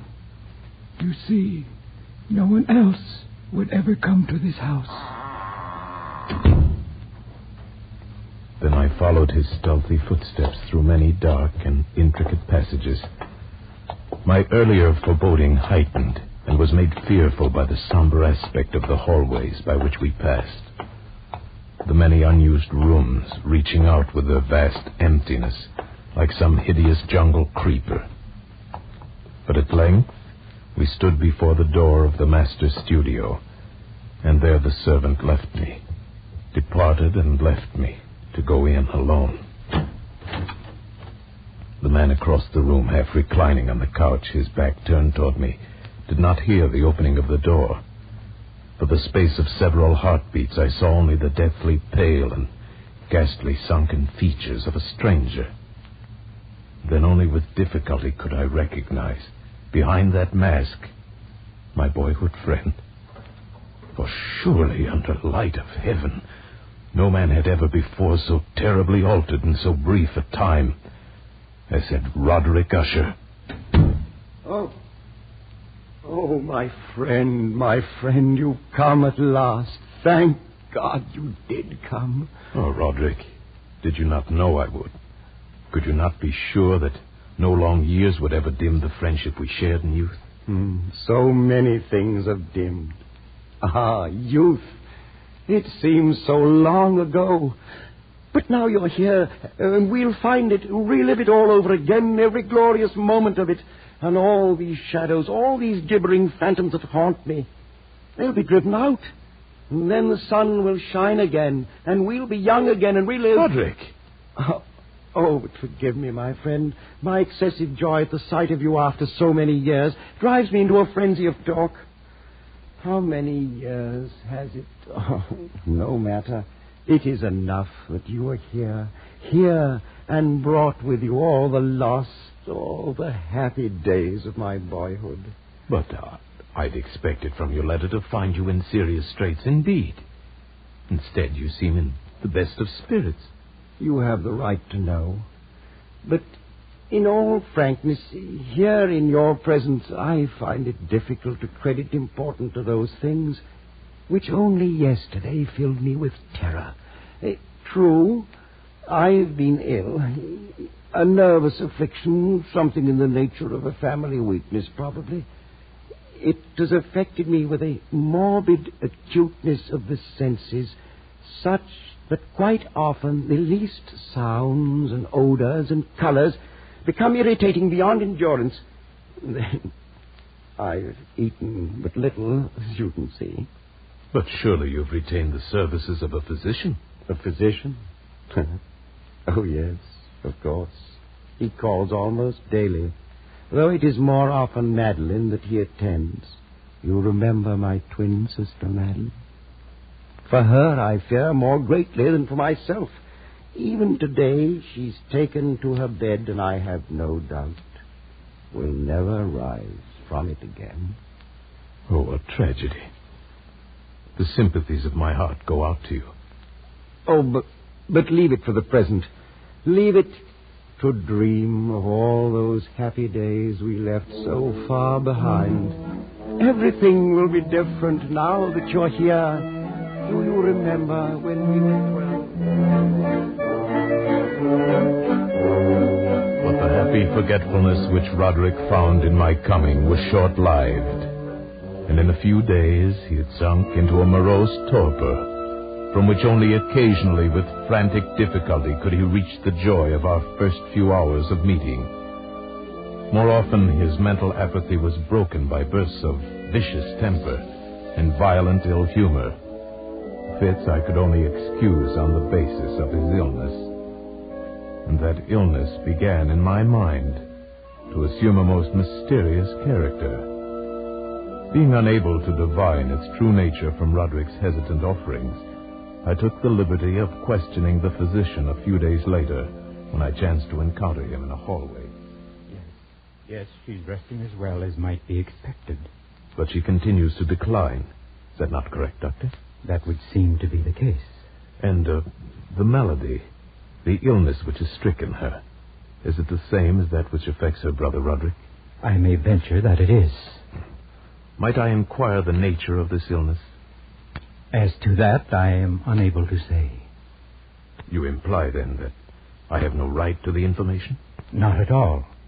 I am confessing to you quite simply, sir. I do not know what afflicts Madeline and Roderick Usher.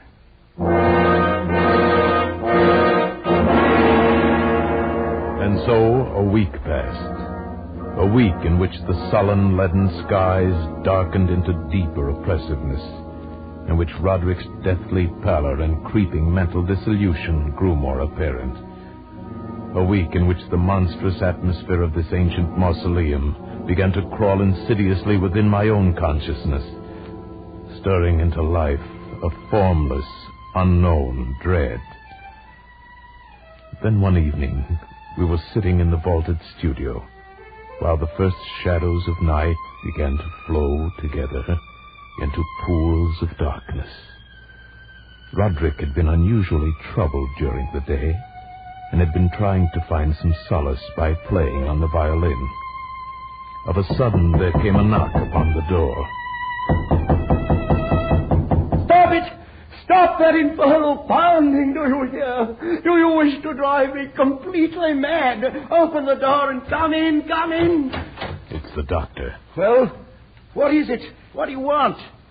Master Usher, I regret that I must say this, but it is my sad duty to inform you that your sister Madeline is no longer living. Madeline? My sister? Then she's dead? She breathes no more. Dead? And perhaps, my dear doctor, you can tell me what caused her death. Unfortunately, I can only take refuge in the term heart failure. Heart failure? Yes. Of course. Very well, Doctor.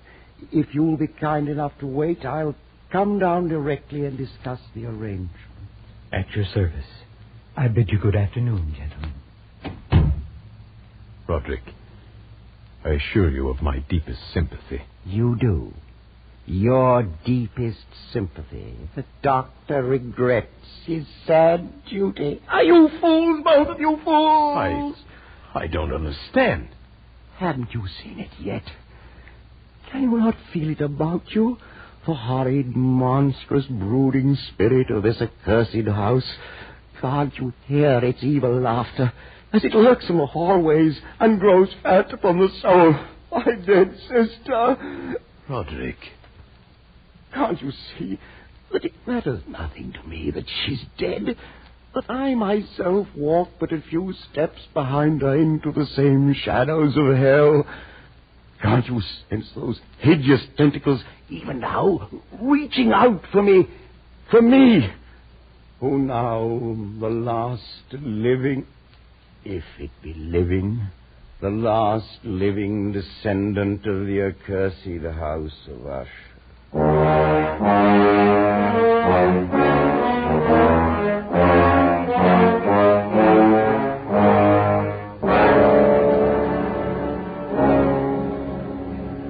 Such was the passing of Madeline Usher, once living, now dead. And her very death, untimely in its aspects, bore to my trembling soul a portent of events yet more hideous, more horrible, and yet to come.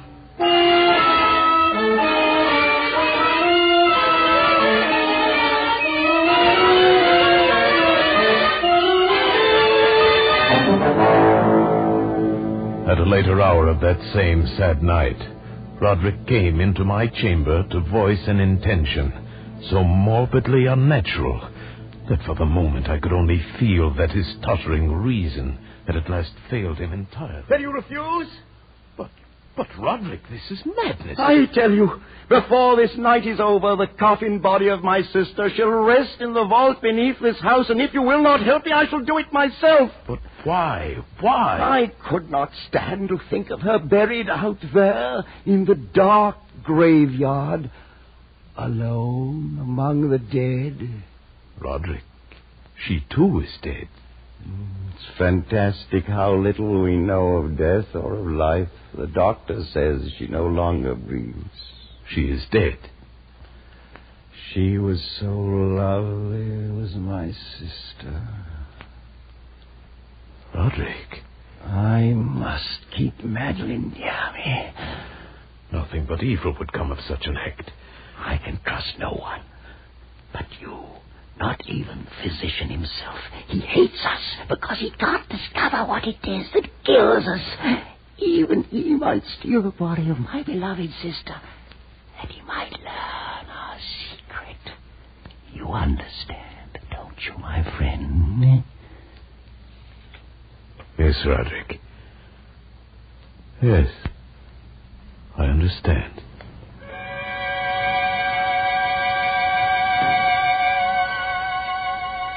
And so it came about.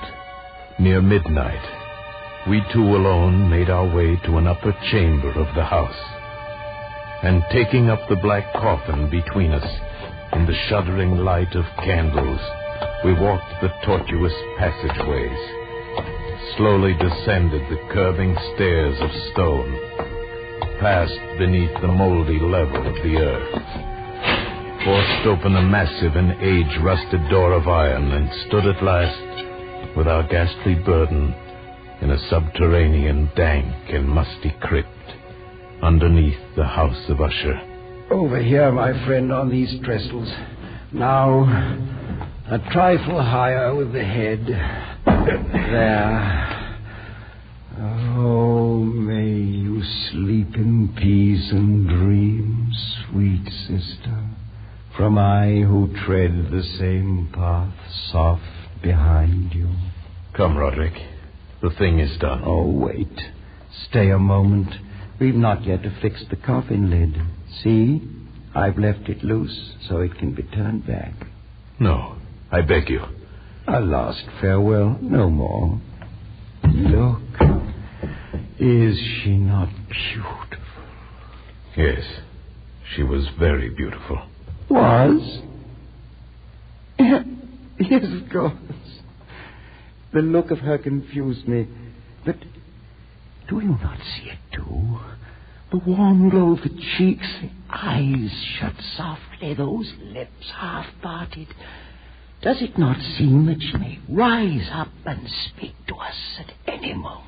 This gruesome place inspires us morbid fancies. Morbid fancies? But now dead she seems to live, and living seems already dead. Man, you seek out madness. You court it with your very thoughts. And if I do, what matters? What value can there be in reason without the hope of life? Dead, you say to me. She is dead. On what certainty? Why not with equal reason say instead she lives? And that I, the last of Usher, am the one who is already dead.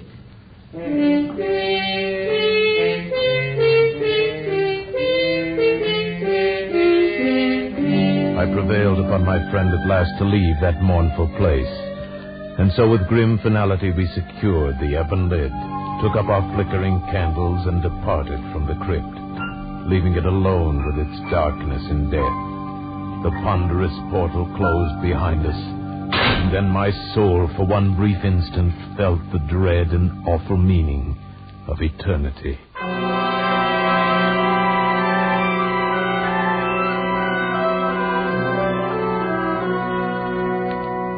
There followed then a week of such dreary gloom and melancholy that my own spirit quavered at the menace of the nameless thing enshadowed in that house. By perceptible degrees, the living soul of Roderick Usher flickered lower. More ghastly grew his pallor, more tremulous the extremity of his terror.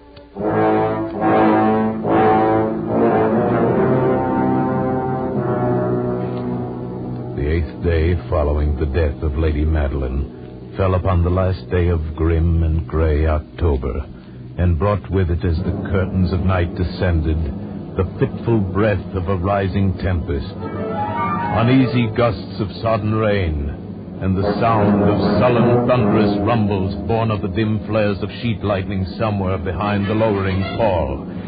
I retired at a late hour, but found sleep impossible. At length, overpowered by some strange presentiment of evil, I found my reposeful inaction no longer endurable. And so I arose, threw on my clothes in haste, and fell to pacing the floor of my darkened chamber. Then in one instant, a soft sound in the blackness froze my steps in paralysis of terror. The latch of my chamber door was being lifted from without. Was it? Was it, I say? It is I, Roderick. Oh, Roderick. What are you doing up and about at this hour, in pitch blackness?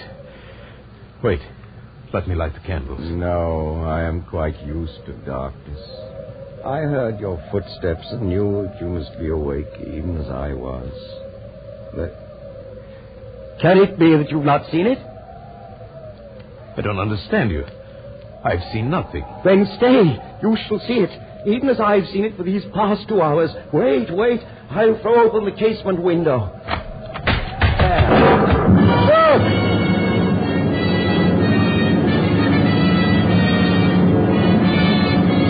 It was indeed a tempestuous yet sternly beautiful night, and one wildly singular in its terror and in its beauty. The exceeding density of the clouds which hung so low as to press upon the turrets of the house did not prevent our perceiving the velocity with which they flew careening from all points against one another. We had no glimpse of the moon or stars, but terrible to behold, the under surfaces of the huge cloud masses, as well as all terrestrial objects immediately around us, were glowing in the unnatural light of a faintly luminous and clearly visible phosphorescence, which hung like a shroud about the mansion itself. You see, my friend, tonight the thing grows bolder, gathers strength from the storm and from the dead soul it's eaten. No, Roderick, you must not look at this. Here, I shall close this window and pull these curtains. And now, candlelight. Such darkness is the very mother of evil fear. There. Now come, sit here. Suppose I read aloud from some book or another. As you wish. I presume it matters little which. Oh, here. There is a volume of The Mad Tryst by Canning. Will it serve? As you said, it matters little. I've always found the scene to be quite entertaining, wherein Ethelred dreams of fighting a dragon. Now, let's see. Oh, yes. Here it is. And so Ethelred waited no longer to hold parley with the hermit who mocked him from inside the hut, but feeling the rain upon his back and fearing the rising of the tempest, uplifted his axe and quickly made a hole in the plankings of the door for his gauntleted hand. And now, pulling sturdily, he so cracked and ripped all asunder that the noise of the dry and hollow sounding wood alarmed and reverberated throughout the forest. Why do you stop? Why, that's strange. I fancied I just heard the very sound I read about. Let us say it was caused by the storm. Pray continue. Oh, yes, the storm. Of course. But Ethelred, upon entering the door, was amazed to perceive no sign of the evil hermit, but instead a dragon of prodigious and scaly demeanor, which sat on guard before a shield of shining brass. And Ethelred uplifted his axe and struck the head of the dragon, which fell before him with a shriek so horrid and harsh, like whereof was never before. What sound is that? Sound? The shriek of a dragon, my friend. Read on. Very well. And now the champion, bethinking himself of the shield of brass, approached across the silver floor to where the shield hung upon the wall. But the shield, not waiting for his coming, loosed and fell upon the silver floor with a mighty great... Roderick, I tell you something moves within this house. That sound, it reverberated through the very walls. Can you tell me now you did not hear it? Hear it now? Oh, yes, I hear it and have heard it. Long moments, hours, many days have I heard it. Yet I dared not speak. But why? Do you not know we put her living in the tomb? I tell you now, I heard her first feeble movements in the coffin many, many days ago, and I felt then it mattered little. But now she comes to upbraid me for my haste. And that last dread sound, yes, I heard it, the opening of a metal door to the crypt beneath the house. Now, she comes here. Have I not heard her footsteps on the stair? Do I not distinguish the heavy and horrible beating of her heart? Madman that I am, I tell you that she now stands without that door. But even now she opens it.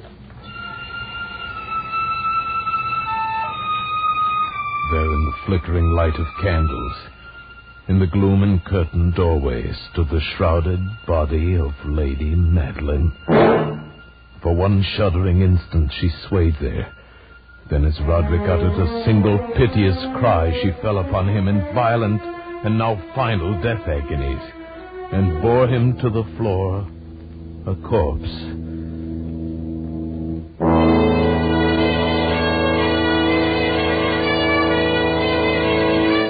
From that chamber and from that mansion, I fled aghast out the massive portal over the causeway into the night. Suddenly there shot along the path a wild light, and I looked back in heightened terror, for the vast house and its shadows were alone behind me. The baleful gleam came from the setting full and blood-red moon, which now shone vividly through a widening crack in the walls of the house itself, and even as I gazed, its vision opened rapidly. There came a fierce breath of the tempest. The entire lunar orb burst at once upon my sight. My brain reeled as I saw the mighty walls rushing asunder. There came a long, tumultuous, shouting sound like the voice of 1,000 waters.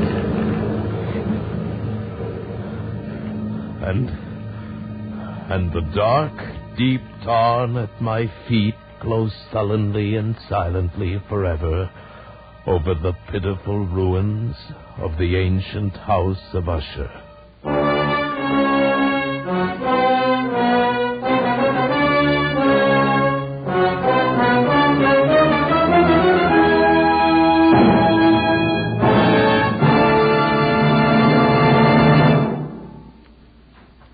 Escape is produced and directed by William N. Robeson, and tonight brought you The Fall of the House of Usher by Edgar Allan Poe. Adapted for radio by Les Crutchfield, with Paul Frees as the narrator, Ramsey Hill as Roderick Usher, and Sheridan Hall as the physician. The special musical score was conceived and conducted by Cy Feuer. Next week... You are the victim of a poorer man, pursued from the west coast of Africa to the west end of London by a dead man's head, which grins at you upside down.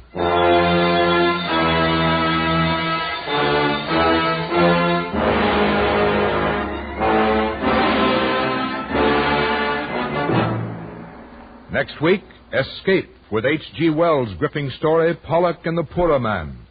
Good night, then, until this same time next week, when CBS again offers you Escape.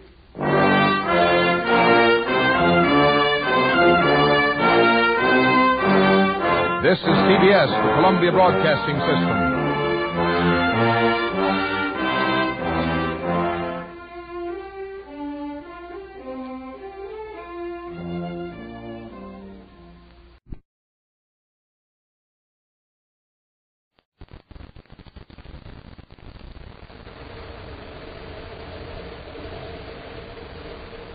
Nestle's Ever-Ready, the instant cocoa. Nestle's Quick for great chocolate milk. And Nestle's chocolate bars now present Space Patrol! High adventure in the wild, vast reaches of space. Missions of daring in the name of interplanetary justice. Travel into the future with Buzz Corey, Commander-in-Chief of the Space Patrol! In today's transcribed Space Patrol adventure, Buzz is at the controls of a strange spaceship in another galaxy. Happy is nearby in the Terra 5. In contact by miniature spaceophone, they plan to rescue a fellow Space Patrol pilot. That enemy ship is gaining on Northfield, Commander. If I pulled ahead now, maybe I could throw him off. No, Happy. He'd get you and Northfield both. I'd stand a better chance than you because I'm in an enemy ship. Hey, that's great. Hey, he'll think you're his buddy. Now stick close, Hap, as though the Terra 5 were still captured. Yes, sir. If we can fool that enemy pilot for a few minutes more, we can rescue Northfield. Uh-oh. Commander, this is terrible. What is it, Hap? I just picked up the enemy commander's spacephone channel. He knows we've escaped. He just gave that enemy pilot orders to blast both our ships. We'll return in just a moment with a thrilling story, The Lost Galaxy. Say, Commander, you coming to the Christmas party today? Sure I have. Wouldn't miss it for anything. Space Patrol parties have always been so warm and jolly, just like family Christmas get-together. Gee, they certainly are a treat for those of us who don't get to go home. And say, you ought to see what Captain Tufeld has cooked up for refreshments. I knew you'd be in on that. Well, Chuck, as head of the entertainment committee, I had to be sure everything would be right. And, well, of course I wanted to help, so, well, let's see. What was I saying now? Oh, yeah. We've got a whole raft of sensational Toll House cookies made with Nestle's cookie mix and Nestle's semi-sweet morsels. And brownies, and plenty of fancy cookies, too. A couple of platters of them. That's for me. Wait, that's not all. We've got all Nestle's chocolate bars. Milk chocolate, almond, crunch, and the new coconut bar. Big ones, too. Oh, sounds fine. Go on. Well, we'll have our choice of drinks. Cold chocolate milk made with Nestle's Quick or Nestle's Ever Ready for hot cocoa. Oh, that's a splendid spread, huh? I really must congratulate the food committee. Oh, just one thing. Try not to eat all that good food before the rest of the gang gets there, will you? Smoking rockets, Commander. Smoking rockets is all I can say. Of course, there'll be plenty of food for everybody, but, well, if I were you, I wouldn't get there too late. And now, today's Space Patrol adventure, The Lost Galaxy. A United Planets Space Observatory out beyond the Pluto orbit has been picking up strange electromagnetic impulses from a remote part of the galaxy. Tests revealed a pattern that scientists could interpret only as signals, radio signals produced by intelligent beings in an uncharted region of space. Commander Corey dispatched 4 star-drive spaceships to investigate. Equipped with transmitters that operate through hyperspace, the expedition kept up its regular schedule of reports for 2 days. But now, for 24 hours, not one of the 4 ships has been heard from. Buzz has called Cadet Happy to his central office in Space Patrol headquarters on the man-made planet Terra. Did we finally get word from Expedition Enigma, Commander? No, Hap. No word. The last report was received 24 hours ago, so it happened last year. We've missed 12 reports. Yes. Whatever happened must have happened to all the ships simultaneously. Yeah. Or one of them could have faced a warning. We know from our own experience that hyperspace transmission of signals isn't always perfect. Hey, how about that space observatory out there on Pluto? Are they still receiving those mysterious signals? Yes, that proves nothing. Those signals are coming through regular space. Past the point where we last heard from Northfield about 500,000 light years ago. Oh, that's right. Can you tell us a thing about what's happening out there now? There's one way to find out. We'll go after them. I'm all for that, sir, but all we know where they are. One thing's certain. We'll be 500,000 light years closer than we are now. Let's go. Now, for the first time in the entire history of the vast Black Sox star system, an atmosphere of tense excitement pervades the headquarters of the Guardian of the Galaxy. Only Makor, the Guardian, retains his usual calm as he discusses alarming news with his chief aide, Sindrana. You have heard the report, I suppose, Sindrana? Yes, Senator. And I assume you want me to issue a denial of this preposterous rumor and spread it throughout the galaxy. It is not a rumor. It is fact. Space-phone conversation in an unknown language have been picked up at several different points. But do you realize what you're saying, Excellency? You are saying that there is intelligent life outside of the Graxox star system. Certainly. Isn't that why we have a guardian? There is no danger of attack from inside. Therefore, our function is to be prepared for trouble from outside. But that's just superstition, a fairy tale, a game children play. The idea that Graxox should be attacked... Sindrana! Are you accusing me of being a figurehead? No, Mr. Or that this service is a farce, a mockery? No, Mayport. It's just that for generations there's been no sign of intelligent life anywhere but in Graxox. Just the same. When the signals intercepted, 4 spaceships are moving through our galaxy.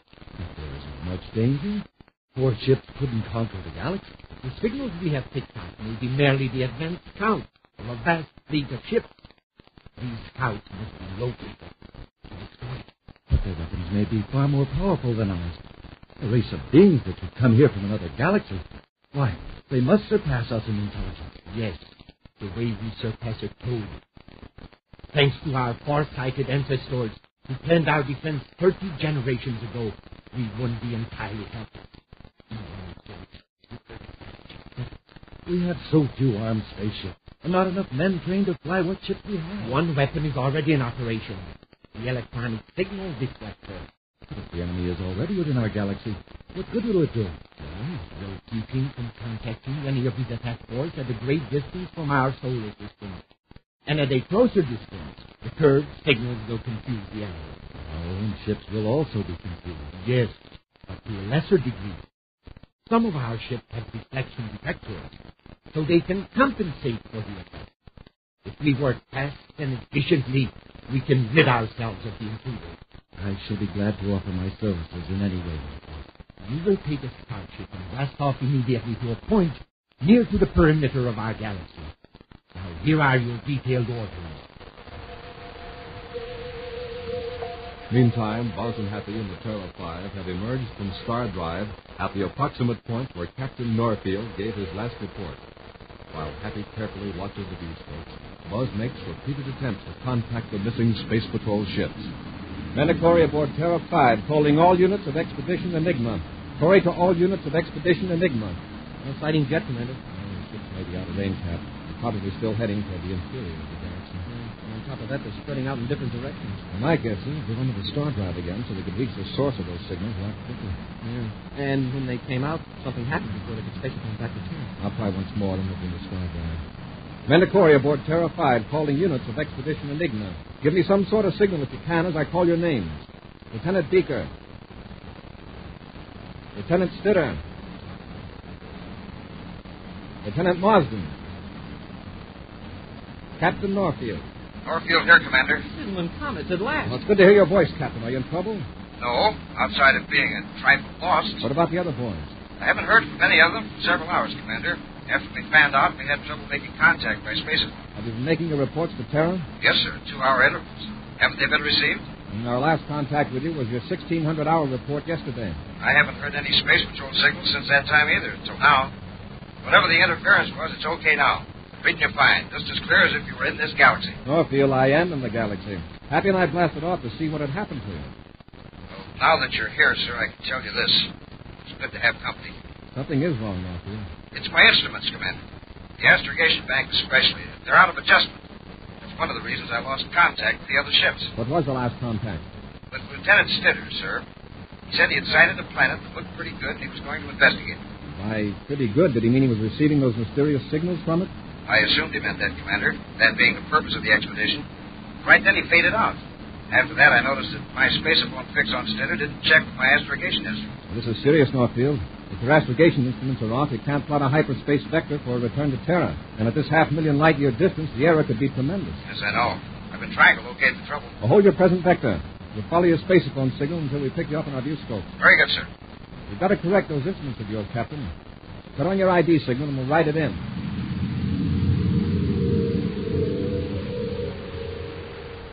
In his headquarters, Makor, the guardian of Graxok, has finally contacted his chief aide, Sinzana, after considerable difficulty. I've been trying to contact you. What have you been up to? Sorry, Excellency. It's these deflection fields. They're playing havoc with communications. Have you located any of the enemy ships? Not visually, Makor.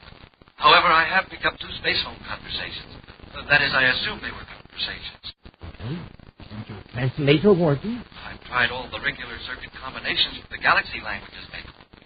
I don't think our translator will handle non-galaxy speech. All right. Don't waste any more time. They are probably exchanging information for an attack.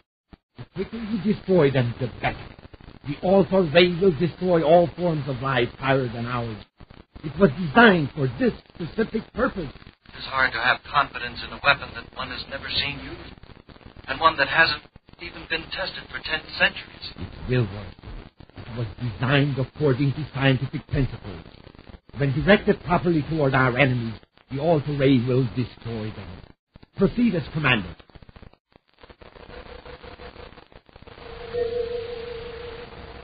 With Captain Norfield's identification signals sounding in their spacephone receiver, Buzz and Happy speed to contact their fellow space patroller.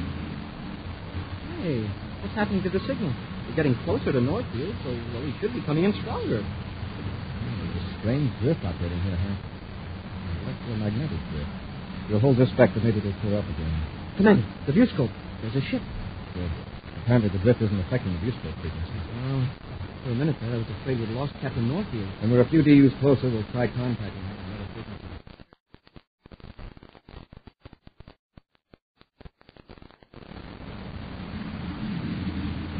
Captain's transmitter must have failed completely, sir. As close as we are to his ship, we surely ought to be able to...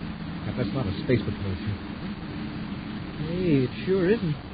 But then what ship is it? Probably a patrol ship from this galaxy investigating us. Put on the frequency scanner. See if we can pick up a signal from them. I'll put in a translator. Right, sir.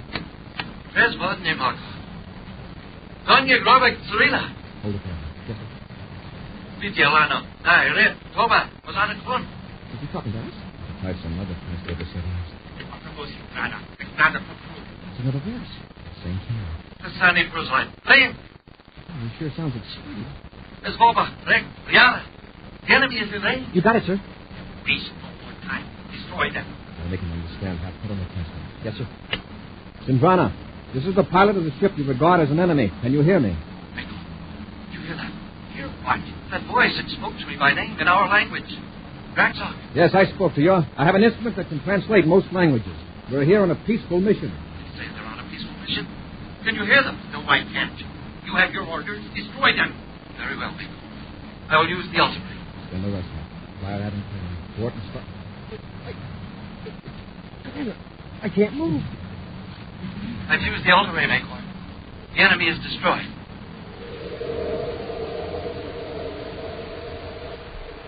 We'll return to Space Patrol in just a moment. Say, gang, let's go around and see Captain Toothbrush and see all the Christmas parties coming along. Hi there, Captain Toothbrush. Oh, hi, Tony. Miss Carol asked me to come over and see if there was anything I could do to help you. Well, Tony, it's mighty nice of you to drop in, and Merry Christmas to you. Merry Christmas to you, Captain. This box has some extra cookies that Carol baked for us. Look, she made lots of Tool House cookies with Nestle's Cookie Mix and Finny Sweet Morsels. And here are brownies. Oh, boy, and Santa Claus cookies and chocolate pinwheels. Gee, it makes me hungry just to think about it. May I have another? Hey, easy there, Tony. Let's not eat up the whole party before it starts. Okay.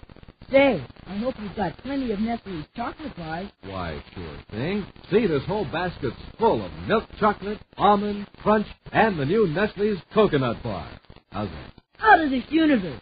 I'm glad you got the big size. What's to drink? Plenty of milk in the thermo freeze and plenty of Nestle's Quick, so we can make all the delicious chocolate milk you can drink. And a big supply of Nestle's Ever-Ready Cocoa for all those who want something hot. Smokin' rocket. If this party isn't the greatest, well, it ought to be super cosmic. Well, Tony, I certainly hope so. The gang's been looking forward to Christmas and our little celebration. But right now, we better get the presents sorted and piled up. Now, no fair peeking. I'll see you at the party later. Boy, you can bet on that. I'll be the first through the door. I want to be sure Hap doesn't beat me to the refreshments. And now, back to our Space Patrol adventure, The Lost Galaxy. Buzz and Happy are in a remote galaxy to find 4 lost Space Patrol ships. Fearing an invasion, the Guardian of the Galaxy dispatched his chief aide, Sindrana, to destroy every strange ship encountered. Using his electronic translator, Buzz was able to establish contact with Sindrana. Despite the commander's protest that he was on a peaceful mission, Sindrana discharged a weapon that for centuries has been kept in readiness for a possible invader. Confident that he's destroyed his enemy, Sindrana reports to Maycor, guardian of the Draxock star system. The enemy ship is continuing its original course, Maycor. If you change your course, Sindrana? Yes, as a test. The ship is not attempting to follow me. Therefore, its pilot and other occupants, if any, have been eliminated by the ultra-ray. Well, then board it. By studying the controls, you will probably be able to cut off its power. Then it can be easily brought to our main spaceport. Very good. I'll board this ship. Be very careful. Be sure the seal is tight around their airlock when you enter. But I'll be using a spacesuit. Of course you will. But I want to preserve the air within their ship. It will tell us about the type of worlds they come from. There may be a period when I'll be out of contact with you. The space phone in my spacesuit isn't powerful enough to reach your headquarters. Then simply relay it to your ship transmitter. Now hurry. Get aboard that enemy ship. Meantime, Buzz and Happy lie motionless on the deck of the Terra 5, just as they fell when Sindrana discharged the ultra-ray. Moments pass. Then a slight movement, a twitch of Happy's fingers. Now the commander's eyelids flicker.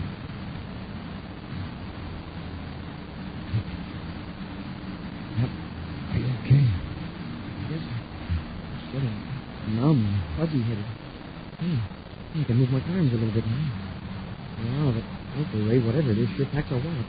Yes, but lucky for us, not as much as it was supposed to. I'm in the airlock of the enemy ship, Maycor.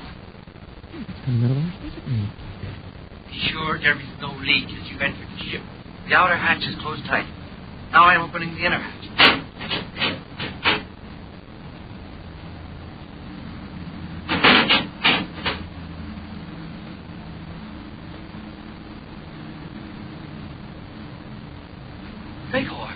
What is the matter? These creatures, these beings from another galaxy. Two of them lying here in the control compartment. Stop gibbering. Naturally, they are grotesque monsters. They cannot. You don't understand. Vacor, they're human. They're just like you and me, human beings. Not in appearance, perhaps, but the ultra race is going all that was really different about them. They're super intelligent. Yes. I've just looked at my atmosphere analyzer unit. The air in this ship is similar to that on many of our planets. I'm going to take a chance and lift my helmet facepiece.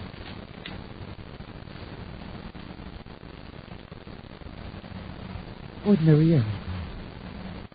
And the temperature is very comfortable. Now get to work and figure out their controls. Yes, right away. Strange that beings with heads no larger than ours are capable of such vast intelligence. You are trying my patience, Sindrana. Just one close look. Amazing. Different clothes. They could pass for an inhabitant of any of our... They're alive. Bet we are. I'll handle them, Hap. Vacor, they're alive. It's Sindrana. What's happening out there? Answer me. Yes, sir. Sindrana, something wrong. Can you hear me? Are we having trouble with the reception at there? Transmitter's off. Cut the receiver, too. Can you handle that guy, sir? Yes. I'll do one of those portable translators. We'll need it to talk to somebody. Okay, Commander. While I'm talking to him, you try to pick up that ID signal from Captain Norfield's ship. Right, sir. Hey, here's the miniature translator, sir. I'll adjust it for you. Match the reading for the big job on the control panel. Hold still, you. Shove it to my belt. I'll explain things to Suzanne. You'd better hurry. He's half out of his mind with terror. It should work now, sir. Thanks. Now listen, Sanzana. Quiet down. You won't get hurt. I'll let you go now. But don't try anything. We have weapons here that are a little more effective than your alpha. Understand? I understand. I came here to rescue 4 scout ships on a scientific mission. Our scientists picked up spacephone signals from your galaxy. They sent out an expedition to find out where they came from. I see you don't believe me. It's the truth. Anyway, the expedition's reports were cut off. Apparently, there's some sort of interference originating in this galaxy. Then our reflecting field is successful. You can't contact your invasion fleet. Reflecting field? Yes. Electromagnetic waves, including spacephone signals, are slightly bent. Yes. Between galaxies, the error would be enormous. Yes, but playing billiards with a bent cue on a warped cable. Really? One of your super-intelligent games. Not the way I play it. Hey, Commander. Picked up Captain Norfield. Good. I'll try to contact him. Keep an eye on him. Yes, sir. Commander Corey aboard Terra 5 calling Captain Norfield. Commander Corey to Captain Norfield. Norfield here, Commander, and busy. What's the trouble? Seems I'm not popular in this galaxy, sir. Some of the local talents on my tail throwing go-away presents at me. They're not candy and flowers. Explosives? The large economy size. We got something a little different, but we're okay now. How many ships are after you? Just one, but he'll do. I fired everything at him but the space rations.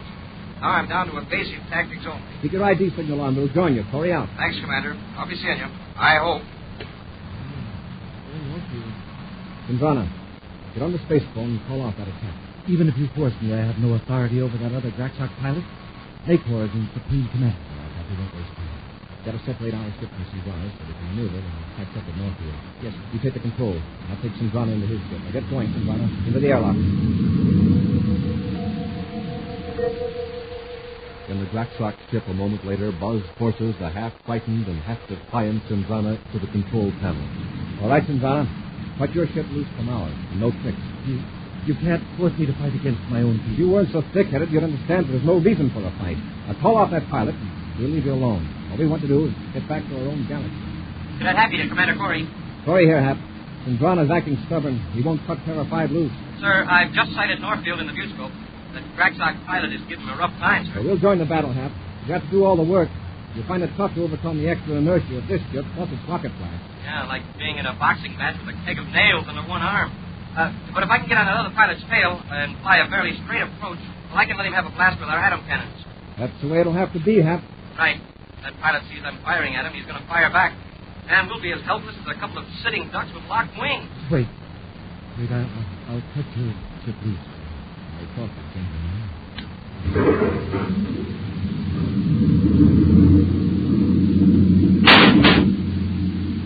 There. The ship was separated. But I won't join the fight. Hap, you're free. The Terror 5 is on its own now.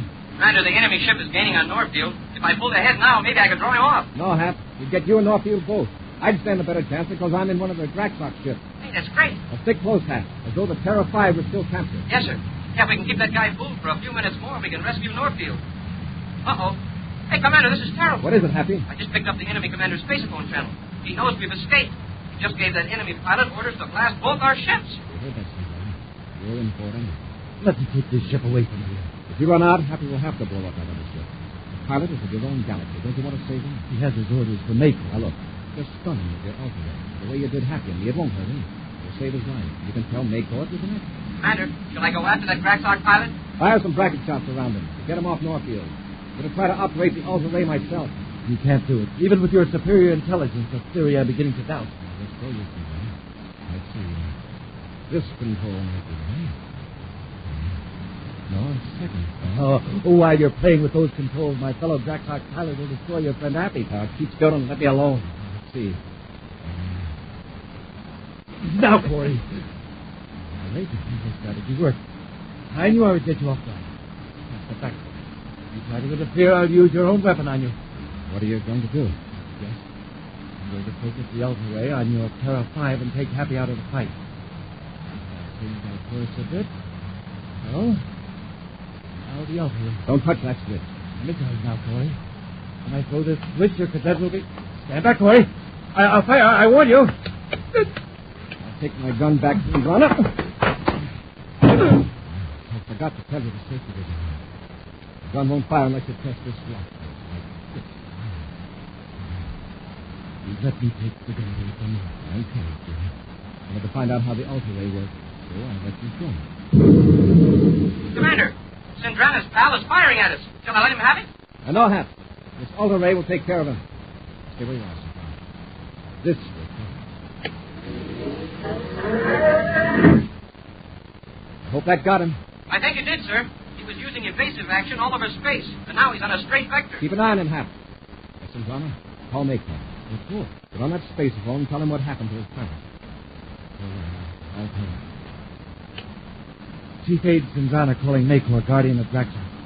Mayco, former Chief Aide Sindrana. Boy, had you. It wasn't my fault. The Alter Ray is a failure.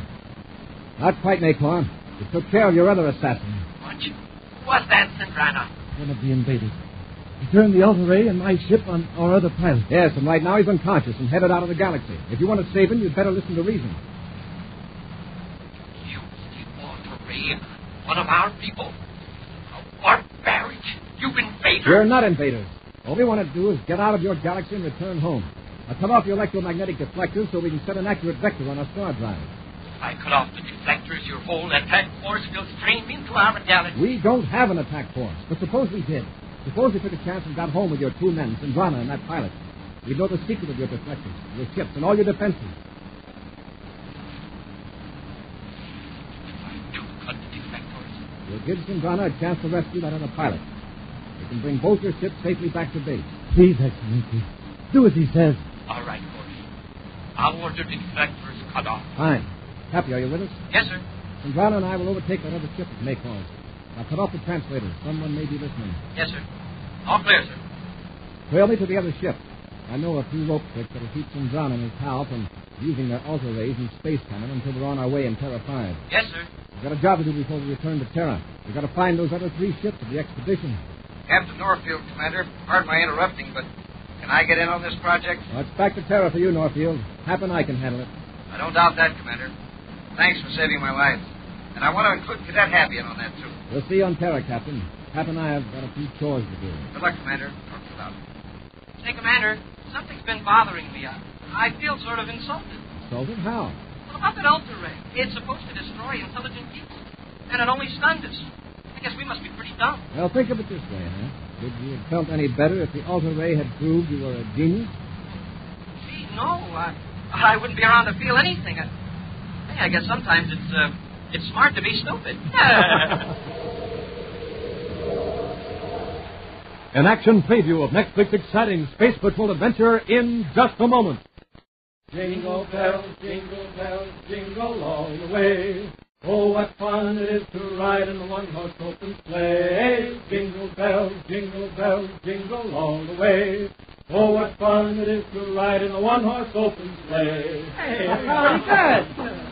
Say, Hap, Dick, Carol, Robbie, Tony, everybody. It was a wonderful party and the best Christmas day we've ever had. The presents, the entertainment, the Nestle's refreshments, it couldn't have been better. I want to thank one and all. Now, I'd like to make a little speech, and this is serious, gang. To all our radio friends, I'd like to wish the very happiest of Christmases. We're real glad to have had you with us at our party today, and we hope you'll be around for lots more parties to come. And I'd like to add a word from the Nestle Company, which sends its sincerest wishes for a merry and warm Christmas to all its friends from coast to coast. Have a wonderful day.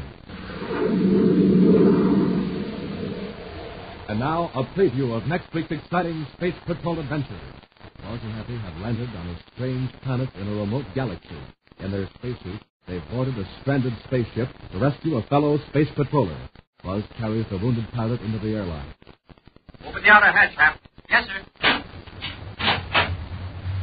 Hey, what's that sound? Take a look outside.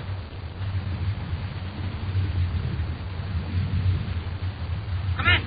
That stream of liquid, or that metal, or whatever it is rising up all around the ship. And the ladder's gone. Dissolved.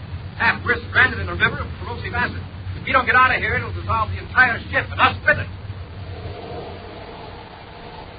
Be sure to join us next week for the thrilling Space Patrol story, Ambush in Space.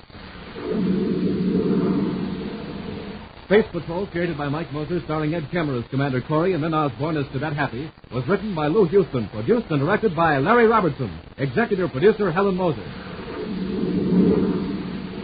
Other players were Bela Kovacs, Ken Mayer, Norman Jolly, and Tony Side. Dick Tufeld speaking.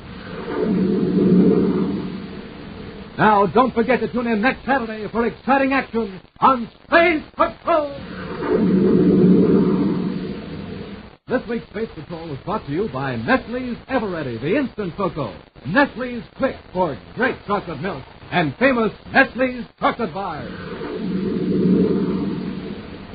This program is broadcast for Armed Forces overseas through the worldwide facilities of the Armed Forces Radio Service. Space Patrol came to you transcribed from Hollywood. This is ABC Radio Network.